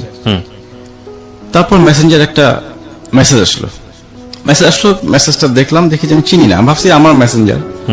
ওর মেসেঞ্জার ওপেন হয়েছিল, ওর মেসেঞ্জার আপনার মোবাইলে ওপেন, আমার মোবাইল ওপেন। ওই যে ও তখন রিপ্লাই দিচ্ছিল ওকে মেসেঞ্জারে। তো যে রিপ্লাইটা দেখলাম, মানে খুব ওইটা আরো ভয়াবহ আমার চোখে যেটা পড়লো। একটা ছেলে ওকে নক দিয়েছে বাংলা ভাষায়। ছেলেটা মানে ছদ্মনামে ফেসবুকে আছে, ওর কোনো মিউচুয়াল ফ্রেন্ডের নেই। তো একটু উপরের দিকে উঠলাম, দেখি যে নোংরা যত ভাষা আছে ওর শরীরের বর্ণনা যেভাবে দিল, আরো উপরের দিকে উঠলাম আস্তে আস্তে। উপরে উঠে যেটা দেখলাম, একটা ছেলে ওকে 2016 সাল থেকে ব্ল্যাকমেইল করতেছে। কিরকম ব্ল্যাকমেইল করতেছে? ওই ছেলের কাছে ওর কিছু ছবি আছে এবং কিছু ভিডিও ক্লিপস আছে ওই ছেলেটার কাছে। এইটা নিয়ে সে ওকে ব্ল্যাকমেইল করতেছে। ও যেখানে দেখা করতে বলতেছে সেখানে যাচ্ছে, যেভাবে বলতে সেভাবে সেই রিপ্লাই দিচ্ছে মেসেজের। Big situation. প্রিয় শ্রোতা, আমরা বিরতি নিব এই পর্যায়ে। ছোট্ট একটা যা ভেবেছিলাম গল্পটা অন্যদিকে চলে যাচ্ছে। অ্যান্ড ডোন্ট ওয়ারি, কজ আমি সবসময় একটা কথা বলি যে প্রত্যেকটা জীবন গল্পই আমাদের কিছু না কিছু শেখায়। সো আপনি যদি পুরো গল্পটা মনোযোগ দিয়ে শোনেন শেষ পর্যন্ত, অফকোর্স আপনি লেসনের জায়গা থেকে কিছুটা পাবেন, যেটা আপনার জীবন সুন্দরভাবে গড়তে সাহায্য করবে। আমি খুব খুশি হই যখন দেশের বিভিন্ন প্রান্ত থেকে মানুষজন আমাকে নক করেন, ইনবক্স করেন, কিংবা আমার সঙ্গে এসে দেখা করেন, এসে যখন বলেন যে ভাই এই গল্পটা আমার জীবনটাকে পাল্টে দিয়েছে। আমার কাছে মনে হয় যে পৃথিবীতে এর চেয়ে বড় পাওয়া আর কিছু হতে পারে না। এটা অনেক বড় পাওয়া। বিকজ দেখেন, আমি খুব ক্ষুদ্র একজন মানুষ, আমি শুধু একটা গল্পকে প্রেজেন্টেবল করার জন্য আমার কিছু ক্যারিশমা ইউজ করি, এবং সেই গল্পটা প্রচার হওয়ার পরে যদি একটা মানুষের জীবন সুন্দর পথে আসে, একটা মানুষ যদি ভুল পথ থেকে সরে আসে, একটা মানুষ যদি নিজের জীবনে সুন্দর একটা অর্থ খুঁজে পায়, সেটা নিঃসন্দেহে আমাদের জন্য অনেক বড় পাওয়া। এই যে গল্পটা চলছিল, যখন বিরতিতে ছিলাম, মাঝখানে জসিম আমাকে ফোন দিয়েছিল। জসিমের কথা আপনারা নিশ্চয়ই জানেন যে জসিম হচ্ছে আমাদের এখানে এমন একটা জীবন গল্প সে বলেছিল যে সে রিক্সা চালক থেকে কিভাবে কোটিপতি হয়। আমাদের ইউটিউবে আছে, অনেকেই শোনেন ওটা। জসিম ফোন দিয়ে বলে যে ভাই আমার তো জীবন নাজেহাল হয়ে যাচ্ছে। কেন? প্রতিদিন অন্তত 10-12 জন দেখা করতে আসে। আজকে সকালবেলা সে চট্টগ্রাম থেকে নাকি একজন এসছে, ভোরের যখন আজান দিয়েছে তখন তাকে ফোন দিয়েছে। এবং এই ভদ্রলোকটা এমন যে উনি কাউর প্রতি বিরক্ত হন না। আমি বললাম যে ভাই আপনি কোনো সবাইকে বলেন যে এই কটার পরে আপনি কথা বলবেন। বলে ভাই 800 থেকে 900 জন লোক এখন পর্যন্ত আমার সঙ্গে দেখা করেছে, এবং এটা র্যান্ডমলি হচ্ছে, বিকজ ইউটিউবে এটা আমাদের এখানে এপিসোডটা আছে, প্রতিদিনই কিছু না কিছু মানুষ শোনেন, যেহেতু ঠিকানা দেওয়া আছে সবাই ওখানে চলে যান। আমি সবাইকে বিনীতভাবে রিকোয়েস্ট করতে চাই, দেখুন উনি একটা বিজনেস করেন এবং উনি একটা প্রতিষ্ঠান চালাতে হয়। আপনারা এমনভাবে ওনাকে ডিস্টার্ব করেন না যাতে করে উনি আপনাদের প্রতি নাখোশ হয়। কারণ হয়তো দেখা করেন ঠিক আছে, বাট ওনার প্রতি এমন আচরণ করেন না, এমনভাবে সময় নিয়েন না যাতে করে উনি নাখোশ হয়। ওনার একটা সময় খারাপ লাগা শুরু হবে। ঠিক আছে? তো এই কথার এই কারণেই বলছিলাম যে এই অনুষ্ঠানগুলোর শক্তি অনেক, পাওয়ার অনেক, একেবারে দেশের প্রত্যন্ত অঞ্চল পর্যন্ত যায়, এবং এই অনুষ্ঠানগুলো যদি আপনার জীবনটাকে সুন্দর পথে আনতে পারে, সেটা নিঃসন্দেহে আমাদের জন্য অনেক বড় পাওয়া। আমরা ছোট্ট একটা বিরতি নেব। বিরতি নেবার আগে আপনাকে যেটা আরো একবার বলতে চাই, সিচুয়েশন যখন একটু করা, যখন মন বসে না কোনো কাজে, তখন মন ঠিক করতে মুখ দিতে পারেন কাঁচা আমের স্বাদে। Pran mister mango candy, good mood guaranteed. শুনছেন মিস্টার ম্যাঙ্গো ক্যান্ডি প্রেজেন্টস জীবন গল্প। ছোট্ট একটা বিরতি। শুনছেন আরজি কিবরিয়ার সাথে মিস্টার ম্যাঙ্গো ক্যান্ডি প্রেজেন্টস জীবন গল্প।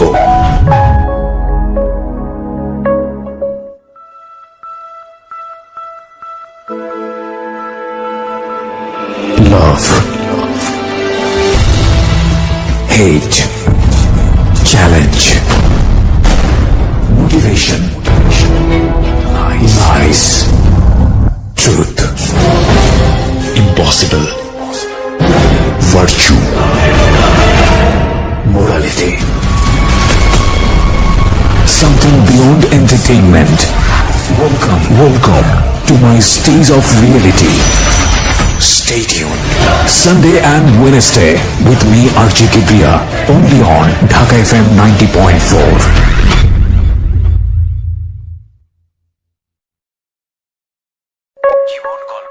শুনছেন আরজি কিবরিয়ার সাথে মিস্টার ম্যাঙ্গো ক্যান্ডি প্রেজেন্টস জীবন গল্প।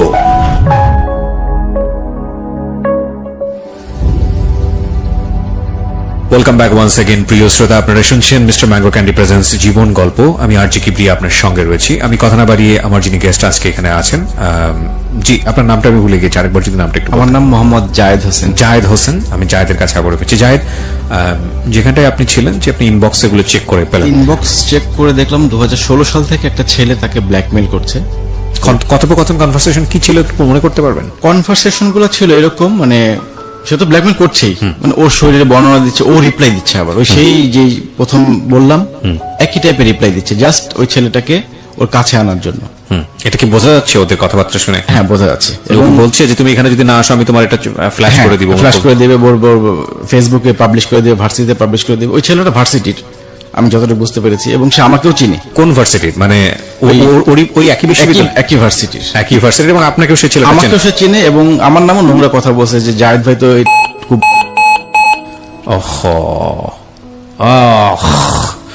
তো বুঝতেই পারছেন একজন হাজবেন্ডের এইসব জিনিস দেখার পরে মাথা ঠিক রাখাটা খুবই অস্বাভাবিক ব্যাপার।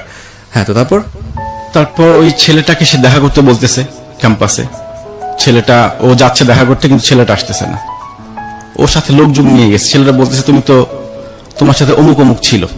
সে বলে দিচ্ছে ছেলের ওর সাথে কে কে ছিল, যে তুমি লোকজন নিয়ে আসছো কেন, তুমি একা আসতে বলছি তোমাকে।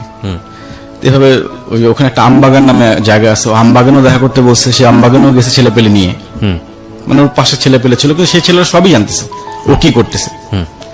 এভাবেই তার সাথে অনেক নোংরা নোংরা কথাবার্তা সে মাঝখানে রিপ্লাই দিছিল, এবং এই সেই স্ক্রিনশট গুলো নিয়ে ও বিভিন্ন জনকে দিচ্ছে যে ছেলেটাকে দেখার জন্য, এই ছেলেটাকে চিনে কিনা। ওখানে নোংরা ভাষা ছিল। তো আমার কথা হচ্ছে যে ছেলেটাকে চিনতো না, ও চিনতো না ছেলেটাকে। ছেলেটা ছদ্মনাম ইউজ করতেছে। আচ্ছা আচ্ছা, ছেলেটা ছদ্মনাম ইউজ করতেছে, এবং ওর কোনো মিউচুয়াল ফ্রেন্ডও নাই। সে একটা মানে ফেক আইডি দিয়ে তার সঙ্গে এইভাবে কথোপকথন চালিয়ে যাচ্ছে। কিন্তু ও তো খুব ভালো করে বোঝার কথা যে এই ছবিগুলো কাকে দিয়েছে না দিয়েছে সেটা সে বুঝে, মানে বের করার খুব চেষ্টা করছে। তার মানে ও যদি না বের করতে পারে তাহলে আমার বিষয়টা এরকম ছিল যে ও র্যান্ডমলি অনেকের সাথে বিষয়গুলো করতো, আমি গেস করছি, আমার ধারণা। নইলে তো ওর যদি একজন দুজনের সঙ্গে করে থাকে তাহলে তো ডেফিনেটলি বের করে ফেলার কথা, কিন্তু যদি র্যান্ডমলি হয়ে থাকে তাহলে হয়তো বের করতে পারবে না, এটাই স্বাভাবিক। ওকে, তারপর তো এভাবে তার মাথা নষ্ট দেখলাম। ওই ছবিগুলো সে কিভাবে উদ্ধার করবে, থানায় জিডি পর্যন্ত করছে সেইটার জন্য। আপনি কিভাবে বুঝলেন? ওখানে করছে, লেখা আছে, জিডি স্ক্রিনশট পাঠিয়েছে। হ্যাঁ, জিডি স্ক্রিনশট পাঠিয়েছে যে জিডি করছে থানাতে। তা আমি বললাম এত কিছু আমি জানি না। পরে আমি ফোন দিলাম, এই ছেলেটা কে? ওই ছবিগুলো কি ওখানে ছিল যে ছবিগুলো পাঠিয়েছে? না, ছবিগুলো ছিল না। ছবিগুলো ছিল না, কিন্তু ওর বডির খুব নোংরা ভাষায় বর্ণনা ছিল। এই স্ক্রিনশট গুলো সে আবার বিভিন্ন বড় ভেদে দিচ্ছে যে এই ছেলেটাকে বের করার জন্য, ছেলেটা কে হতে পারে। তো ওখানে কিছু নোংরা ভাষা টাষা ছিল। তো ওগুলো আমার কথা, একটা জিনিস 5 জন দেখতেছে, দেখে কি ধারণা করতেছে এই জিনিসগুলো নিয়ে। তো সবাইকে স্ক্রিনশট পাঠানোর দরকার নেই। তোকে প্রথমে বললাম এই ছেলেটা কে। যখনই ছেলেটা কে জিজ্ঞেস, তখন সে তেলে বেগুনে জ্বলে উঠছে, চোরের মতো আমার মেসেঞ্জারে ঢুকছো কেন? আমরা ইচ্ছা করে ঢুকে, তোমার মেসেঞ্জার ওপেন হয়েছিল আমার মোবাইলে, সেই জন্য ঢুকছে, এক্ষুনি লগ আউট করো। আমি তোমার অ্যান্সার পেলাম না, এই ছেলেটা কে? সে আমাকে কোনো অ্যান্সার দেয়নি ওই সময়। পরে আমি তো আবার আমার এবার ফাইনালি ব্রেক। এরপর তো তোমার সাথে আমার যোগাযোগ রাখার কোনো দরকারই হয় না। এর আগে একটা ঘটনা ঘটছে, মাফ করে দিয়েছিলাম, আমার একটা পাস ছিল, শেষ। কিন্তু এবার তো মাফ হবে না। তো ব্রেকআপ একদম ওর সাথে ফাইনালি ব্রেকআপ। এখানে ব্রেকআপ করার সুযোগটা কই? আপনার যেহেতু ওয়াইফ শেষ, তাহলে আপনি ডিভোর্স দিতে পারেন। ডিভোর্স, ওইটাই ব্রেকআপ, ডিভোর্স, যে তুমি পেপারস পেয়ে যাবা। আচ্ছা, আমি তোমাকে পেপারস পাঠিয়ে দেবো। আচ্ছা, ব্যাপারটা তাই। তো 2 দিন পর দেখি ওর ফ্রেন্ড একটা মালয়েশিয়া থাকতো, বান্ধবী, সে আমাকে ফোন দিছে, বলছে ভাইয়া আসলে এটা তো আমরা সবাই জানি, ব্যাপারটা একটা ছেলে ওকে ব্ল্যাকমেইল করতেছে, ওর কিছু ছবি এডিট করছে। ওকে, ওর কিছু ছবি এডিট করে ওকে ব্ল্যাকমেইল করতেছে। আমি যা কিছুই করুক, ব্যাপারটা কি আমার নলেজে থাকা উচিত ছিল কিনা? বলে হ্যাঁ ভাই, অবশ্যই আপনার নলেজে থাকা উচিত ছিল। এটা আমি একটা প্রশ্ন করতে চাই আপনাকে। উচিত তো অবশ্যই ছিল, খুব সেন্সিটিভ একটা বিষয় নিয়ে আমরা কথা বলছি আজকে। আপনার সাথে তার সম্পর্কটা কি এতটা কমফোর্টেবল ছিল যে ও ওইরকম একটা প্রবলেম সে আপনার সঙ্গে ডিসকাস করতে পারে? আমাদের সম্পর্কটা খুবই মধুর ছিল এবং খুবই ফ্রেন্ডলি সম্পর্ক ছিল। আমি কখনো হাজবেন্ড ছিল কিন্তু ঘটনা তো সেটা বলতেছে না। আমি কখনো হাজবেন্ড ছিল ব্যবহার তার সাথে করিনি, কখনোই না। বাট ঘটনা তো সেরকম বলছে না। এরকম একটা কিছু হলে তো সবার আগে আপনার সঙ্গে শেয়ার করা। আমার তো প্রশ্ন সেটাই যে সবার আগে কে জানার কথা, আমি জানার কথা। সে আমাকে কিছু শেয়ার করেনি। বান্ধবী ফোন দিল, বললো ভাই ওর এডিট করা ছবি ও ব্ল্যাকমেল করতেছে। আমি বললাম না, যত কিছুই বলো আমার জানা উচিত। এডিট করা ছবি হলো আসলে যেটা জিদি হবে কেন? সেটাই তো কথা। এডিট তো এডিটই, এডিট তো যে কারো ছবি এডিট করতে পারে, রাইট? ওটা নিয়ে তো এত ঝামেলার কিছু নাই। বলে না, মানুষজন দেখলে কি মনে করবে, প্রথমে তো মানুষজন দেখবে। তো বান্ধবী গেল, আমি আমার সিদ্ধান্ত অটল যে না, আমি ওর সাথে আর সম্পর্কে যাব না। ওর আরেকটা বান্ধবী ফোন দিল, ওর সাথে আমি একই কথা বললাম যে আমি ডিসিশন নিয়ে নিছি, ও পেপারস পাঠিয়ে দেবো। লাস্টে ফাইনালি ওর এক টিচার ফোন দিল, ভার্সিটির টিচার। একটা মিনিট, এখানে ও তখন একটা প্রাইভেট ইউনিভার্সিটিতে জব করে, লেকচারার। লেকচারার তার মানে ওর তো রেজাল্ট সবকিছু ভালো। রেজাল্ট ভালো। আচ্ছা, প্রাইভেট ইউনিভার্সিটি, ঢাকার প্রাইভেট ইউনিভার্সিটি? ঢাকা ধানমন্ডিতে একটা প্রাইভেট ইউনিভার্সিটি। ওকে, ফাইন। হ্যাঁ, তো ওর ভার্সিটির টিচার ফোন দিল, মানে ময়মনসিং এগ্রিকালচার ইউনিভার্সিটির এক টিচার, ওরই ফ্রেন্ড। তো সে প্রথমে পরিচয় দিল, আমি টিচার, আমি অমুক বলছি। তার সাথে প্রায় টানা 2-3 ঘন্টা কথা বললাম। তুমি আমাকে কনভিন্স করলো আর কি যে আসলে ভুল করছে, আমি সেটা কি আমার জানা উচিত ছিল কিনা। তখন তো ওই ফ্রেন্ডও জানা যে আমরা বিয়ে করছি। ওই যে টিচার আমাকে ফোন দিচ্ছে সেও জানে না আমরা বিয়ে করছি। ও জানে না? না। আচ্ছা, তো ওকে তো আমি অতভাবে বলতে পারতেছি না। তাহলে সে আপনাকে সে কে হিসেবে ফোন দিল? আমাকে তার বয়ফ্রেন্ড হিসেবে ফোন দিচ্ছে। ও আচ্ছা, ওকে। বয়ফ্রেন্ড হিসেবে ফোন দিচ্ছে যে আসলে ব্যাপারটা কিছুই না, আমরা সবাই জানি ভার্সিটি একটা ছেলে ডিস্টার্ব করতেছে, আমরা হ্যান্ডেল করতেছি ভার্সিটি থেকে। তেমন এত কিছু হলো, থানায় জিডি হলো, আমি কিছুই জানলাম না এটা কেন। বললো ভাই ও খুব অন্যায় করছে আপনাকে না বলে, প্রথমত। তারপর এটা আমরা দেখতেছি এটা একটা এডিট করা ছবি, আপনি কিছু মনে করেন। সে মোটামুটি আমাকে কনভিন্স করে ফেললো। আর ওর সাথে যখন কথা বললাম, হানির সাথে যখন কথা বললাম, মানে আমার ওয়াইফ, ও প্রথম অ্যান্সার ছিল আমি আমার বাবা মাকেই জানাইনি, তুমি কি? আমি তোমার বাবা মাকে জানানো, তোমার বাবা মা কয়দিন গেছে ভার্সিটিতে? একদিনও তো যায় নাই। আমি গেছি, আমি তোমার বাবা মার দায়িত্ব পালন করছি, আমি তোমার ভাইয়ের দায়িত্ব পালন করছি, বড় বোনের দায়িত্ব পালন করছি। তো লাস্টে আবার ওই টিচারের মাধ্যমে জিনিসটা মিউচুয়াল হয়। আমি তখন ধরে নিই যে না, এটা এডিট করাই ছিল, মানে নিজেকে বুঝাই এডিট করার ছবি হবে হয়তো। সেই ওই আগের স্মৃতিগুলো যখন মনে করি তখন আবার ঠান্ডা হয়ে গেলাম। এখানে একটা জিনিস বিষয় বলি যে আপনারা যারা গল্পটা শুনছেন তাদের কাছে মনে হতে পারে আমাদের আজকের জায়েদ অনেক বোকা। ডেফিনেটলি বোকা, কিন্তু এই বোকামিটা যাতে আপনি না করেন সেজন্য আজকের এই গল্পটা। বাট একটা কথা মনে রাখেন, প্রেম এর চেয়ে ভয়ানক বোকা বানিয়ে দেয় মানুষকে। হ্যাঁ, এবং এটা সম্ভব। ঠিক আছে, ওকে, বলুন। এরপরে ওর বাসা নিবে নতুন, ও বোনের বাসা থেকে অফিস করতো। তো বলে যে আমি বাসা শিফট করবো, ওখানে ওরা 2 বোন থাকে, এটা ব্যাপারটা কেমন দেখা যায়, তুমি একটা বাসা নিয়ে দাও আমাকে। তখন আপনি কি জানলেন ছেলেটা সম্পর্কে, যে তুমি কত কি করেছো, কি অবস্থা? না, আর কিছু জানিনি। ছেলেটাকে ট্রেস করা যায়নি, ওখানে শেষ। মানে ভার্সিটির টিচার বলছে এটা প্রক্টর পর্যন্ত জিনিসটা জানে। আচ্ছা। তো আমি একটা বাসা নিয়ে দিলাম শঙ্করে। তো বাসা নেওয়া যাওয়ার পর ওর যে জিনিসপত্র ছিল হলে, ওগুলো শিফট করে নিয়ে আসলাম আমি। আচ্ছা, একদিনই যাও, আমি বাসা একদিনই গেছি, জাস্ট ওই মালামালগুলো উঠিয়ে দেওয়ার জন্য। তো ওদিকে দারোয়ান সিঙ্গেল বাসা ভাড়া দিবে না, মানে বাড়িওয়ালা ব্যাচেলার করে কাউকে ভাড়া দিবে না। তো আমি দারোয়ানকে বলছিলাম যে আমার ওয়াইফ এখনো আমাদের প্রোগ্রাম হয়নি, হয়ে যাবে। সেই হিসেবে বাসাটা ভাড়া দেয়। এরপর কি হয়, নভেম্বর ফার্স্ট উইকে, নভেম্বর 2018 একদিন ভার্সিটিতে যাই আমি। ওই দিন আমার যাওয়ার কথা ছিল না, আমি সপ্তাহে 4 দিন যেতাম আমি ভার্সিটিতে। 6 দিন ক্লাস, তো 4 দিন যেতাম। আচ্ছা। ওই দিন আমার যাওয়ার কোনো প্ল্যান ছিল না। তো ওই দিন গেলাম, কাছাকাছি গিয়ে ফোন দিলাম, তুমি কোথায়? বললো যে আমি নিউ মার্কেট আসছি। নিউ মার্কেট কি করো?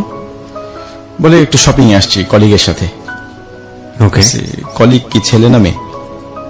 বলে দাদা, এই রিপ্লাইটা দিল। ঠিক আছে তাহলে থাকো, আমি আসতেছি, নিউ মার্কেটে আসতেছি, তোমরা ওয়েট করো, আমি একসঙ্গে ব্যাক করবো। ওকে। তোরা ওয়েট করে, এতে স্টার কাবাব ওয়েট করে। আমি গেলাম, গিয়ে দাদার সাথে পরিচয় হলো, ওখানে কাবাব টাবাব খেলাম। খেয়ে বিল তো আমি আজীবন দিয়ে আসছি, তা আমি বিল বের করবো, এমন সময় আমার ওয়াইফ বলতেছে যে বিলটা দিয়ে দাও। আগবাড়িয়ে বললো জিনিসটা, বিল তো আমি দিব। তো বিল দিয়ে চলে আসলাম। বলতেছি কারণ আছে একটা, বিলের কথাটা পরবর্তীতে ক্লিয়ার হবে। জি। তো ওকে নামিয়ে দিয়ে পর দাদাকে নামাইতে গেলাম বাসায়। দাদার ওখানে দাদা আবার অফার করলো, চায়ের অফার করলো, আসছেন চা খেয়ে যান। দুজনে মিলে চাটা খেলাম, খেয়ে বাসায় চলে গেলাম। এভাবে গেল। তারপর নভেম্বরের ফার্স্ট উইক ওর বাসায় আমি প্রপোজাল পাঠালাম অফিসিয়াল, মানে এতদিন তো এটা কেউ জানতো? হ্যাঁ ও জানতো না। ও না জানা ছাড়াই? হ্যাঁ, ও না জানা ছাড়াই। হ্যাঁ। কারণ ওকে তো এতদিন বলছি যে বাসায় কথা বলার জন্য, ওকে না জানিয়ে আমি ওর বাসায় প্রপোজাল পাঠাই। মানে ওদের পরিচিত, যে যাকে পাঠিয়েছিলাম ওর বাবার পরিচিত। তো গিয়ে অফিসিয়ালি বিয়ের প্রপোজাল দেয়। তো ওর বাবা আমার কথা শুনে সাথে সাথে রিজেক্ট করে দেয়। ওকে। তিনি বললেন যে না, ছেলে তো ম্যারিড, ছেলে ম্যারিড, এই ছেলের কাছে তো প্রশ্নই আসে না। জানতো যে আপনার বিয়ে হয়েছে? আমার বিয়ে হয়েছে জানতো, ওকে। আমার বিয়ে হয়েছে জানতো। এবং এর মধ্যে আমি স্কিপ করে গেছি একটা, হ্যাঁ। 2015 সালের দিকে ওর বাসায় জানাজানি হয় যে আমার সাথে ওর রিলেশন আছে। তখন ওকে নিয়ে বসে এবং আমার বাসায় আসার কথা ছিল ওদের। ওর দুলাভাই রাজি ছিল, কিন্তু ওর বাবা রাজি ছিল না। আচ্ছা। মানে সবকিছু রেডি যে আমার বাসায় আসবে, এসে প্রপোজাল নিয়ে, এরকম একটা অপশন ছিল, কিন্তু পরবর্তীতে ওর বাবা রাজি হয়নি। তো নভেম্বরের ফার্স্ট উইকে যখন প্রপোজাল দিলেন, তো সাথে সাথে রিজেক্ট করে দিলেন। তো যখন দেখলো যে কোনোভাবেই রাজি না, তখন উনি বললেন যে আসলে ব্যাপার, তখন উনি বলে দিলেন আমাদের বিয়ে ব্যাপারটা, আচ্ছা। যে ওরা তো 3 বছর আগে বিয়ে করছে, এখন তো কি করবেন করেন। তো বিয়ের কথা শুনে ও বাবা বললো ঠিক আছে তাহলে ঢাকা যান, আমি ঢাকায় আসতেছি 2 দিন পর, তখন কথা বলবো সাক্ষাতে। তো উনি 2 দিন পর ঢাকায় উনি আসলেন। কোন প্রকার রিয়াক্ট করেনি? ঠান্ডা মাথায় পুরো বিষয়? ঠান্ডা মাথায়, হ্যাঁ। ওকে। তো উনি 2 দিন পর ঢাকায় আসলেন। ঢাকায় এসে হানি সহ বসলেন, ওদের ফ্যামিলিগত ভাবে, বোন সহ, দুলাভাই সহ। তো হানিকে জিজ্ঞেস করছে যে বিয়ে করছো কিনা। তো হানি বলছে 3 মাস আগে বিয়ে করছি। 3 বছর না বলে 3 মাসের কথা বলছে। তো ওকে বললো যে ঠিক আছে, তোমার চাকরি করার দরকার নাই, তুমি রংপুর চলে আসো, তুমি চাকরি ছেড়ে দাও। আর ওর ছোট বোনকে বললো বড় বোনের বাসায় গিয়ে থাকার জন্য, বাসা ছেড়ে দেওয়ার কথা বললো। ভালো কথা ভেবে চললো। কিছুদিন, 1 সপ্তাহ 2 সপ্তাহ চলার পর দেখলাম যে না, ও জব করছে, ওর বোনও ওই বাসায় আছে। তো তখন আমি বললাম তাহলে তোমার বাসা থেকে কি একটা রেজাল্ট আসছে বলো, আমি 1 তারিখে বাসা নিচ্ছি, ডিসেম্বরের 1 তারিখে আমি বাসা নিচ্ছি। হয় এসপার নয় ওসপার, হয়তো আমার ফ্যামিলিকে রাজি করাতে পারবা, আদারওয়াইজ তুমি চলে আসবা। ও আর কথা বললো না বাসায় কারোর সাথে, মানে বারবার জিজ্ঞেস করলে জিনিসটা অ্যাভয়েড করে যাবে সবসময়। তো এভাবে চললো। চলার পর এর মধ্যে নভেম্বরের 26 তারিখ ওর বার্থডে। আচ্ছা। তো প্রতি বছর যে দিনটা আমাদের দুজনের জন্য স্পেশাল, বিগত 2010 থেকে কখনো মিস করিনি। জি। এবং ও খুব সারপ্রাইজ পছন্দ করে। তো যথারীতি গেলাম ওর বার্থডেতে। ওর বার্থডেতে যাওয়ার আগে আমাদের একটা প্ল্যান ছিল, ট্যুর ছিল ইয়েতে, কাপ্তাই রাঙ্গামাটি, ওই ফ্রেন্ডরা সহ। তো প্ল্যান করেছিলাম, কিন্তু ও গেল না। ও বললো যে ওর ছুটি নেই, ছুটি ম্যানেজ করতে পারছে না, বললো তোমরা গিয়ে ঘুরে আসো। তো আমরা গিয়ে ঘুরে আসলাম, ও ছাড়া। ফ্রেন্ডের ওয়াইফরা গেল, ওখান থেকে আসলাম, ব্যাক করলাম 25 তারিখে। ইচ্ছা ছিল যে ওখানে ওর বার্থডে পালন করবো 26 তারিখ। তো যেহেতু গেল না, 25 তারিখে ব্যাক করলাম ঢাকায়। ব্যাক করে 26 তারিখে ওর জন্য কিছু গিফট কিনলাম, কেক, ফুল কিনে একটা ফাস্টফুডের দোকানে বসলাম। তখনও আসে নাই, ওর আসতে আরো 1 ঘন্টা দেরি। আচ্ছা। ওর ক্লাস ছিল। তো দেরি দেখে আমি জিনিসগুলো ওখানে রেখে গেলাম ওই ফাস্টফুডের দোকানে।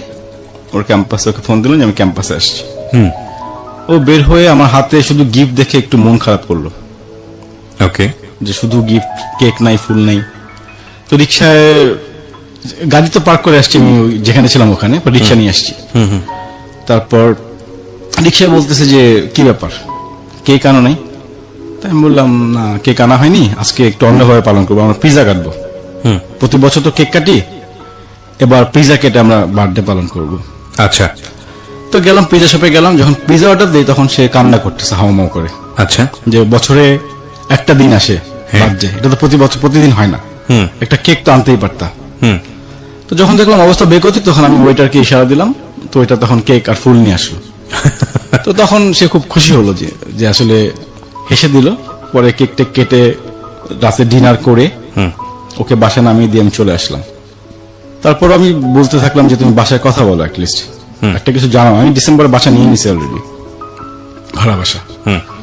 বাসা থেকে প্রেশার দিচ্ছে আমাকে। তারপর ডিসেম্বরের 31 তারিখ আমার বার্থডে। ভালো কথা, ডিসেম্বর 24 তারিখে আমরা আবার শপিং করি দুজনে মিলে। ওকে। আমি ওকে বললাম যে তুমি আসো, আজকে আমরা শপিং করব।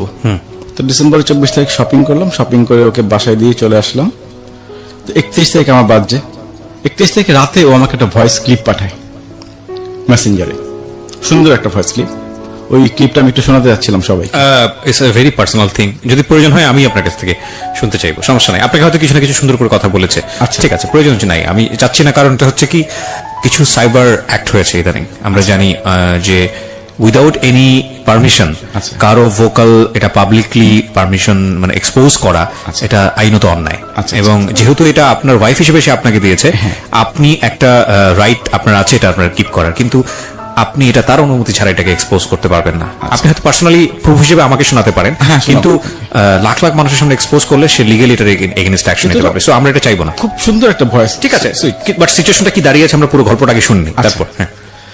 তো আমার রাতে একটা ভয়েস ক্লিপ পাঠায় আমাকে সুন্দর দেখে, আমার বার্থডে উইশ করে। তো পরের দিন আমি আসি ওর ক্যাম্পাসে, আমার আসতে একটু দেরি হয়। আমি ফোন দিলাম ওকে, তুমি কোথায়? বললো যে ও ধানমন্ডিতে শঙ্করে আছে।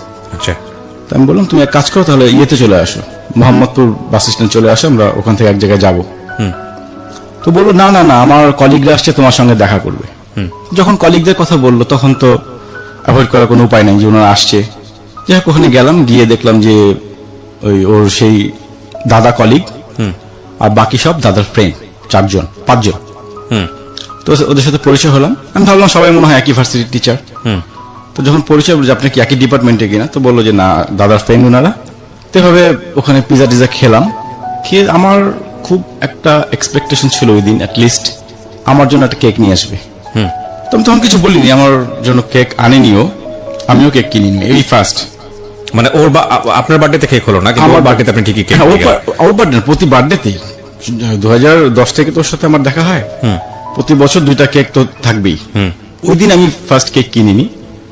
আমার খুব এক্সপেকটেশন ছিল যে ও একটা কেক নিয়ে আসবে আমার জন্য, আর কিছু না হোক। ও যেহেতু সারপ্রাইজ পছন্দ করে। খাওয়া দাওয়া করে যখন চলে গেলাম, ওকে বাসা নামিয়ে দিলাম। ওকে নামিয়ে দিয়ে ওই দাদার ফ্রেন্ডদের নামিয়ে দিলাম দাদার বাসার সামনে। তো দাদা আবার অফার করলেন চা খাওয়ার জন্য। তো নেমে কিছুক্ষণ আড্ডা মারলাম ওখানে। আড্ডা মারার এক পর্যায়ে দাদা বললো যে আপনার দেরি দেখে আমি তো ম্যাডামের বাসা পর্যন্ত গেলাম ম্যাডামকে আনার জন্য। ঠিক এতটুকুই কথা, আর কোনো কথা না। তো আমি যেতেই পারি, ম্যাডামের বাসা যাবে ম্যাডামকে আনার জন্য। তো ওখানে চাটা খেয়ে বিদায় নিলাম। তারপর আমার ওয়াইফকে ফোন দিলাম যে তোমার কি গত 26 তারিখের কথা মনে আছে? বলো কেন? কেকের জন্য তুমি কান্না করতেছিলে। আজকে আমার খুব একটা এক্সপেকটেশন ছিল যে অ্যাটলিস্ট এখন তুমি জব করো, একটা কেক আমি আশা করছিলাম, অ্যাটলিস্ট আর কিছু না হোক একটা কেক তুমি নিয়ে আসবে আমার জন্য। আমি খুব কষ্ট পাইছি ব্যাপারটাতে। তো আমাকে বললো যে আসলে কেক আনতে সে ভুলে গেছে। আচ্ছা, তুমি কেক আনতে ভুলে গেছো, আসছে আমার বার্থডেতে কেক আনতে ভুলে যাও, এটা কেমন কথা? বলে আসলে ভুলে গেছিলাম। তারপর বললাম কি ব্যাপার, দাদা তোমার বাসায় গেছিল নাকি? হঠাৎ করে বললো কি না, দাদা কেন বাসায় আসবে, দাদা তো আমার বাসা চিনি না। না মানে 4-5 বাসে এই না রিপ্লাইটা দিল, আমার পছন্দ হলো না যে কি ব্যাপার। তো নর্মাল একটা জিনিস, দাদা বাসা আগে নিয়ে আসতেই পারে তাকে। তো টোটালি অস্বীকার করলো যে না, দাদা বাসা চিনে না, যায়নি। তারপর 1 তারিখে কথা হলো ওর সাথে, 2 তারিখে কথা হয়েছে, 3 তারিখে তার সাথে আমার কথা হয়নি। 4 তারিখে সে আমাকে বলতেছে তুমি আমার সঙ্গে আর কখনো যোগাযোগ করবে না, আমার ফ্যামিলি দরকার, আমার বাবা মা দরকার, আমি তোমাকে পেপারস পাঠিয়ে দিচ্ছি। হঠাৎ করে কোনো কথা নাই, বার্তা নেই। তাই আমি ভাবলাম যে কি ব্যাপার, ফান করতেছে মনে হয়। তা আমি কন্টিনিউ ফোন দিয়ে যাচ্ছি, ওর একই কথা, আমার বাবা মা দরকার। আমি তো তোমার বাবা মা আলাদা করিনি, ওনারা আছে, ওনারা থাকবেন, সমস্যা কোথায়? বললো না, আমি তোমাকে পেপারস পাঠিয়ে দিচ্ছি। এভাবে 2 দিন পর দেখি যে ও ফোন ধরে না। ওর বান্ধবীকে ফোন দিলাম, বান্ধবী ফোন ধরে না, কেউই ফোন ধরতেছে না। মানে ওর পরিচিত যাদের নাম্বার ছিল আমার কাছে, কেউই ফোন পিক করতেছে না। একজন পিক করলো, আমার ভয়েস শুনে কেটে দিল। তারপর মেসেঞ্জারে নক করতে যাব, তখন দেখেছি সব ব্লক। ওর যত বন্ধু বান্ধব ছিল আমার সাথে অ্যাড করা, প্রত্যেকেই ব্লক। এভাবে কন্টিনিউ যোগাযোগ করার পর আমি বললাম তুমি তো আসলে এটা কি করতেছো? বলছে না, তার ডিসিশন ফাইনাল, সে পেপারস পাঠাবেই। ওকে, ঘটনাটা ক্লাইম্যাক্স সিচুয়েশনে চলে গিয়েছে। আসলে পেপারস পাঠাবে নাকি পাঠায়নি নাকি পাঠিয়েছে বা জীবনটা আসলে কোন দিকে ঘুরছে সেগুলো নিয়ে একটা বড় ধরনের প্রশ্ন থেকে যায়। বাই দ্য ওয়ে, আমি কিন্তু একটা বিষয় আপনাদেরকে শুরু থেকেই বলার চেষ্টা করছিলাম, গ্যাপ পাচ্ছিলাম না বলে বলিনি। বিরতিতে যাওয়ার আগে বলতে চাই, আমরা কিন্তু এখন থেকে আমাদের এই যে অনুষ্ঠানটি চলে সেটার কিন্তু ভিডিও ফুটেজ দেই হচ্ছে আমার পার্সোনাল যে ইউটিউব চ্যানেলটি আছে সেখানে। সো আপনারা যদি সাবস্ক্রাইব করতে চান অবশ্যই চলে আসবেন, এই মুহূর্তে চলে আসবেন, সাবস্ক্রাইব করতে হবে এবং নোটিফিকেশনটা অন রাখতে হবে। আমার যে পার্সোনাল ইউটিউব চ্যানেলটি আছে সেখানে অ্যাড্রেস বারটি আমি বলছি www.youtube.com/rjkibriafm, RJKEBRIAFM। ওখানে গিয়ে সাবস্ক্রাইব বাটনে ক্লিক করে নোটিফিকেশনটা অন রাখবেন, তাহলে আপনি আমাদের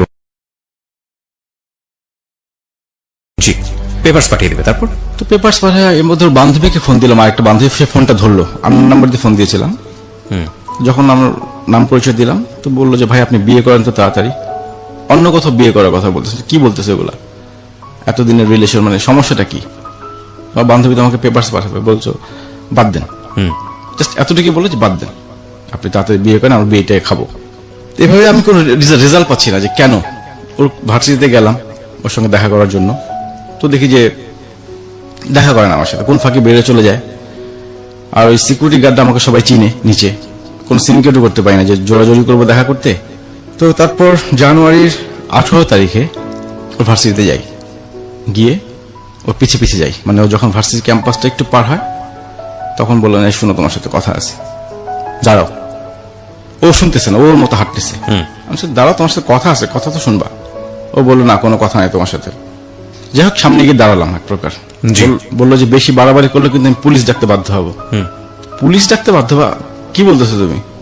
চলো তাহলে থানায় চলো, থানায় গিয়ে কথা বলি। তো এই পর্যায়ে তার জোর করেই কিছুক্ষণ কথাবার্তা বললাম। সে বললো যে না, তার একই কথা, সে পেপারস পাঠাবে, তখনও পাঠায়নি। অ্যাটলিস্ট ফাইনালি সে জানুয়ারির 21 তারিখে পেপারস পাঠিয়ে দেয়। তারপর আমি তাকে অনেক অনুনয় বিনয় করছিলাম। কত তারিখে জানুয়ারি 21 তারিখ 2018।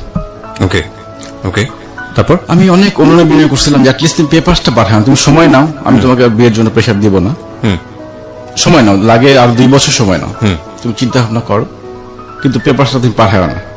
তো যাই হোক সে পেপারস পাঠিয়ে দেয়। সেই পেপারস পাই ফেব্রুয়ারির 12 তারিখে। ওকে, তো বাসায় পেপারস পাওয়ার পর আম্মা ওর বাবাকে ফোন দেয় যে এটা কি করলেন, যে পেপারসটা কেন, ওরা বিয়ে করছে এতদিন ধরে, আমরা তো বসতে পারতাম কোথাও। তোর বাবা বললো যে না আমার মেয়ে, আমি তো জানি না কিছু, মেয়ে ডিভোর্স দিছে, এটা মেয়ের ব্যাপার, আর ছেলের তো আগে একটা বিয়ে ছিল। আম্মা জাস্ট এতটুকু বললেন যে মেয়ের কি বিয়ে দিবেন না আপনি, কি বলে দিবেন, এতটুকু কথা হলো। এই ফেব্রুয়ারি 14 তারিখে ওর ফেসবুকে ওর দাদা কিছু ছবি ট্যাগ করে ওকে। আচ্ছা, ওই যে কলিগ একটা পিকনিকে গিয়েছিল তারা, সবগুলা ছবি দাদার সাথে দেখলাম যে একটু ক্লোজ।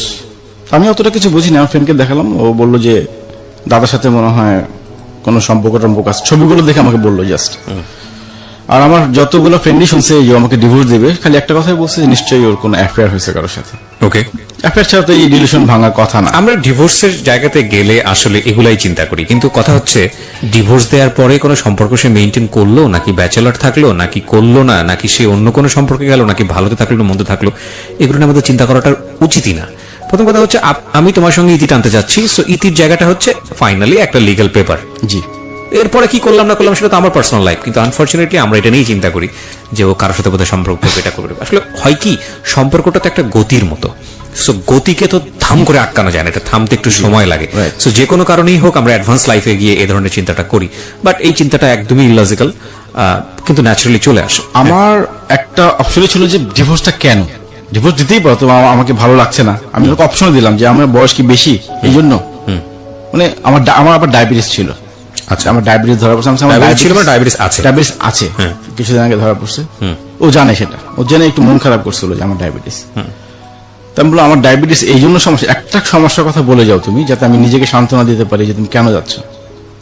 তো কোনো কিছু আমাকে বলেনি।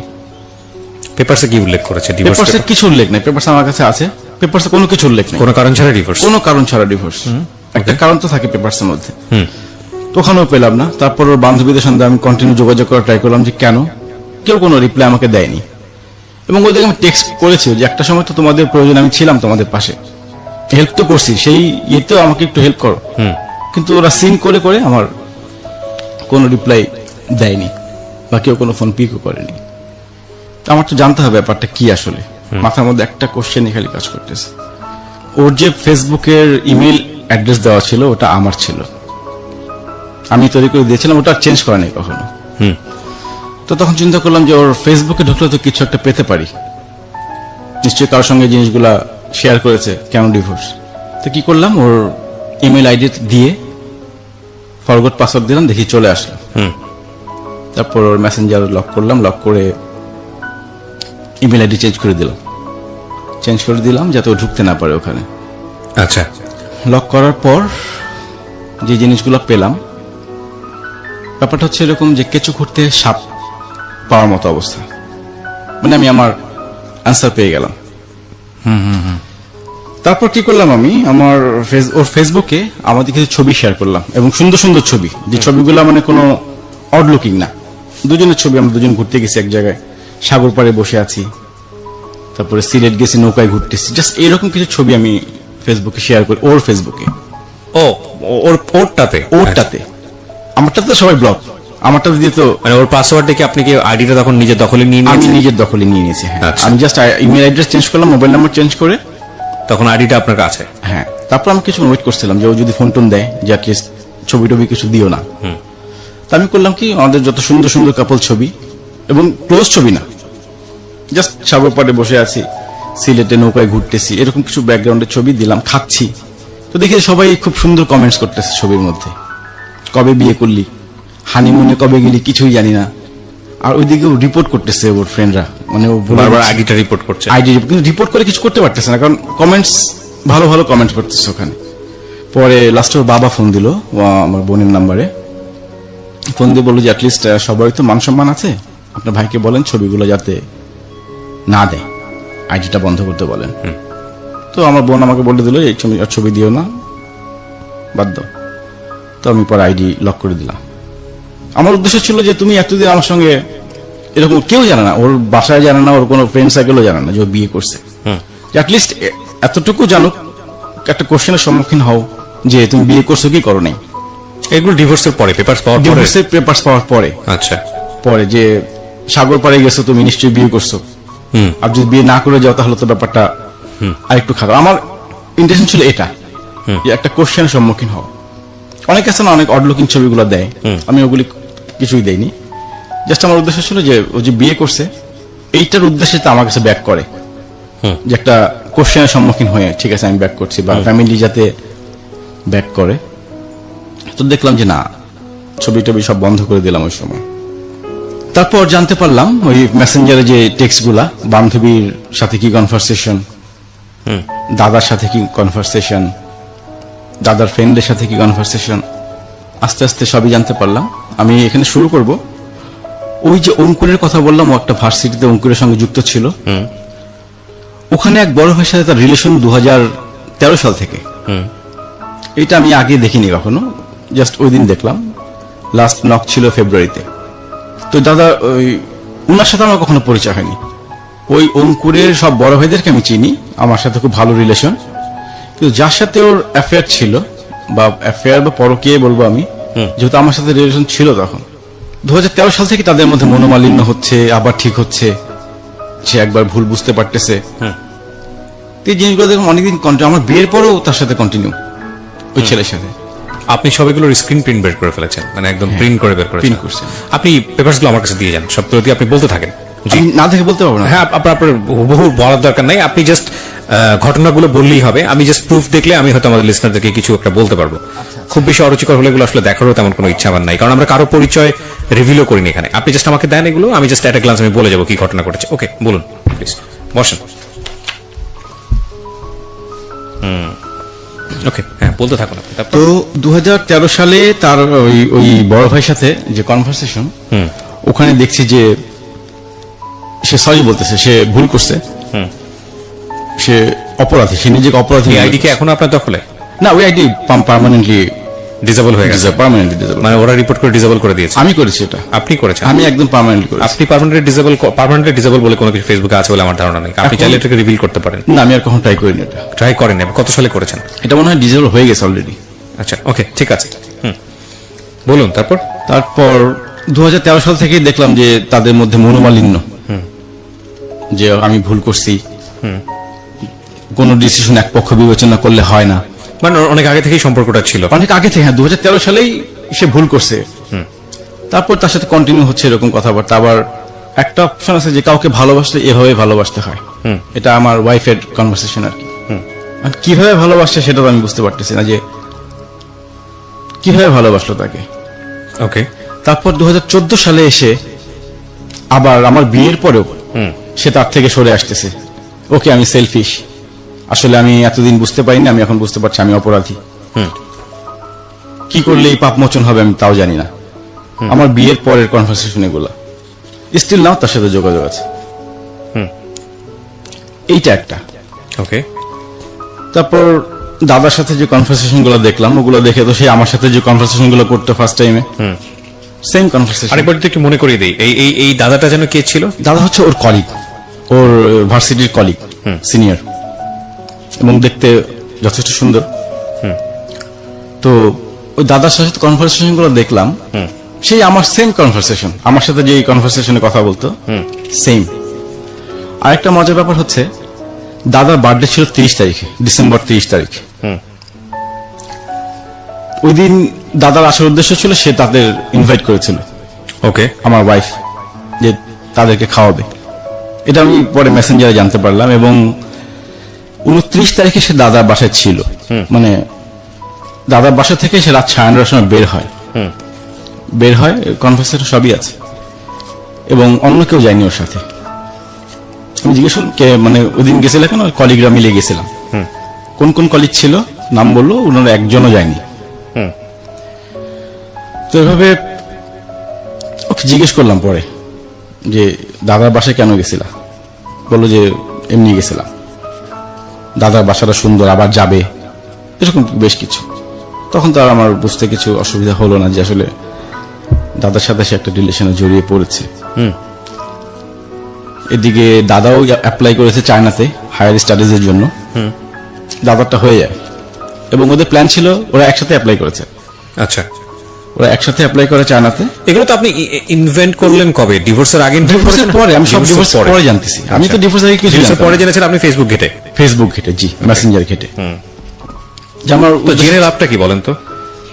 জেনে লাভ হচ্ছে পরে আসলে জেনে আমার তো জানতে হবে যে ডিভোর্সটা কেন, আমার ফলটা কি। ঠিক আছে, হ্যাঁ, আমার কি ফল্ট, আমি কি করলাম, এতদিন তুমি আমার সাথে সম্পর্ক করলা, আজকে একটা বিনা কারণে চলে যাবা, একটা কারণ দেখিয়ে যেত আমাকে। ওর বান্ধবীর সাথে কনভারসেশন গুলো দেখলাম, ওখানেও কোনো কজ নাই কেন আমাকে ছাড়ছে। ওকে, যে আমাদের মধ্যে সবকিছু ওকে ছিল, আমি ওকে না জানায় ডিসিশন নিছি। এরকম একটা বার তো আমি জানতে পারতাম ডিভোর্সের আগে যে তোমাকে আমার ভালো লাগতেছে না, তোমার সঙ্গে মানাতে পারছি না, কিছুই বলেনি। লাস্টে সে এইভাবেই সবকিছু জানলাম যে সেই 2013 সাল থেকেই তার রিলেশন একটা সে করেই যাচ্ছে। যাক, নিজেকে সান্ত্বনা দিলাম তখন যে আমি ভালো আছি। তারপর 2018 সেপ্টেম্বরে দাদা চলে যায় চায়নাতে। ওকে, দাদা চায়নাতে চলে যায়, তো ও একটা ভিডিও আপলোড দেয়, টিকটক নামে একটা অপশন আছে, ওখানে সে কাঁদতেছে, চোখে মানে ক্যামেরা চোখের সামনে ধরে কাঁদতেছে আর ভিডিও আপলোড দিচ্ছে। তো একজন কমেন্ট করছে, আমি তো ওটা দেখে আমি খুব করছিলাম যে আমার জন্য মনে হয় কাঁদতেছে। ওকে, তো আমার খুব মন খারাপ হলো ওটা দেখে, যে নিশ্চয় এখন আমার জন্য, মানে ডিভোর্সের পরের ঘটনা। ডিভোর্সের পরে ঘটনা, ডিভোর্স তো অনেক পরে, ডিভোর্স তো এটা সেপ্টেম্বরে আপলোড দিয়েছে। মানে নতুন কোন আইডি যেটা খুলেছে সেখানে? নতুন আইডি না, ও টিকটক নামে একটা অপশন আছে ফেসবুকে, ভিডিও আপলোড দেয়, 15 সেকেন্ডের একটা করে ভিডিও থাকে। মানে টিকটকে ওর আইডি থেকে? ওর আইডি থেকে। ওই আইডি আপনার জানা ছিল? আমি খুঁজে পেয়েছি আর কি। ওকে, ফাইন। তো দেখি যে ও কাঁদতেছে, ভিডিও আপলোড দিচ্ছে। তো একজন কমেন্টস করছে যে হোয়াট হ্যাপেন্ড। ও রিপ্লাই দিছে যে one of my loving person just left Bangladesh for his higher studies. এটা দেখে আমার মনটা খারাপ হয়ে গেল। তখন দাদার ইয়েতে ঢুকলাম, যে প্রোফাইলে দেখি যে দাদা একদিন আগে চলে গেছে। তা আমার জন্য কোনো ফিলিংস নাই, এখনো সে দাদার জন্য কান্না করে। এই হচ্ছে আমার গল্প, এখানেই শেষ। মানে গল্পটা এখানে শেষ, আপনি এটা বলতে চাচ্ছেন? জি। কেন বললেন এই গল্পটা? আপনি আগে বলেন। কেন বললাম, রাইট। এই যে একটা মানুষ এসে আমার সাথে যে এতদিন রিলেশন করলো, হ্যাঁ, তারপরে হুট করে চলে গেল।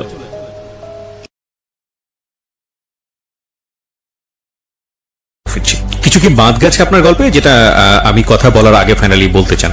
হ্যাঁ, আমার একটা জিনিস বাদ পড়ে গেছে যেটা খুব গুরুত্বপূর্ণ। 2014 শেষের দিকে যখন বিয়ে করার প্রায় 4-5 মাস পরে ও রংপুর যায়, তো ওর বাসা থেকে একটা বিয়ের প্রপোজাল আসে জি। ফ্যামিলি। ছেলে হচ্ছে বিসিএস ক্যাডার, পররাষ্ট্র মন্ত্রণালয়। তো মোটামুটি ও বললো, আমাকে যতটুকু বললো যে সবকিছু রেডি, জাস্ট পরের দিন পছন্দ হলে ছেলে বিয়ে কাবিন করে চলে যাবে। আমি তখন ঢাকার বাইরে, আমি তখন কুয়াকাটা। তো আমি ওকে বললাম যে অ্যাটলিস্ট এক কাজ করো, তুমি তাহলে ঢাকায় চলে আসো, আমি রওনা দিচ্ছি, কারণ আমার পক্ষে তো ওখান থেকে রংপুর চলে গেলে অলরেডি বিয়ে হয়ে যাবে। আমি বললাম তুমি ঢাকায় চলে আসো, আমি ফ্রেন্ড পাঠাচ্ছি, ও তোমাকে রিসিভ করবে।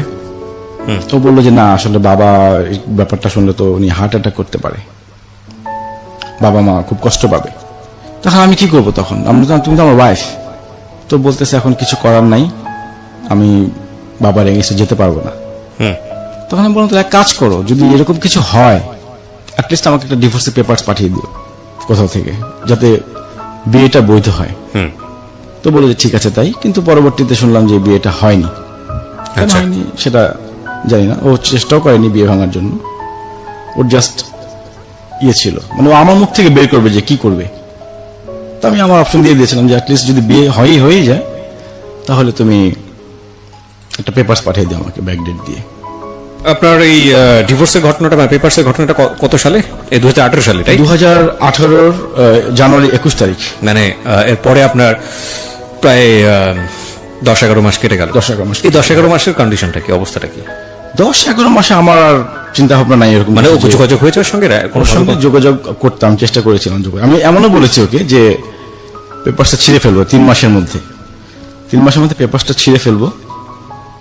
ও তাও রাজি হয়নি। আর পেপারস তো আপনি ছিঁড়ে ফেলতে হবে না, পেপারস তার ছিঁড়ে ফেলতে হবে। সেটাই বলছি, পেপারস ছিঁড়ে ফেলে আমরা আবার ছিঁড়ে নতুন ফেলা করে- বলতে সে উইথড্র করতে হবে, নইলে তো হ্যাঁ, হবে না। উইথড্র করতে, সেটাই বলেছিলাম যে দরকার পেপারস ছিঁড়ে আমরা আবার নতুন করে শুরু করবো, ফ্যামিলিগত হবে। ওর এক কথাই ছিল যে না, ও রাজি হবে না। তারপর আমি ওর ভার্সিটিতে টিচারের সঙ্গে একটু আলাপ করি একদিন ওর টিচার, যে টিচারের কথা আমাকে বলতো সবসময়, ম্যাডাম, ওনাকে একদিন ফোন দিই। তাই আমি বললাম আমি ওর হাজবেন্ড বলছি। ওর হাজবেন্ড বলছেন, হাজবেন্ড বলতে কি বলছেন আপনি? আমি বলছি জি। ও তো আনম্যারিড, ওর সিভিতে তো তাই দেখলাম। ও তো বিয়ে করেন, আপনি বিয়ে করছেন কবে? তো আমি বললাম ম্যাডাম আমরা 2014-তে বিয়ে করি।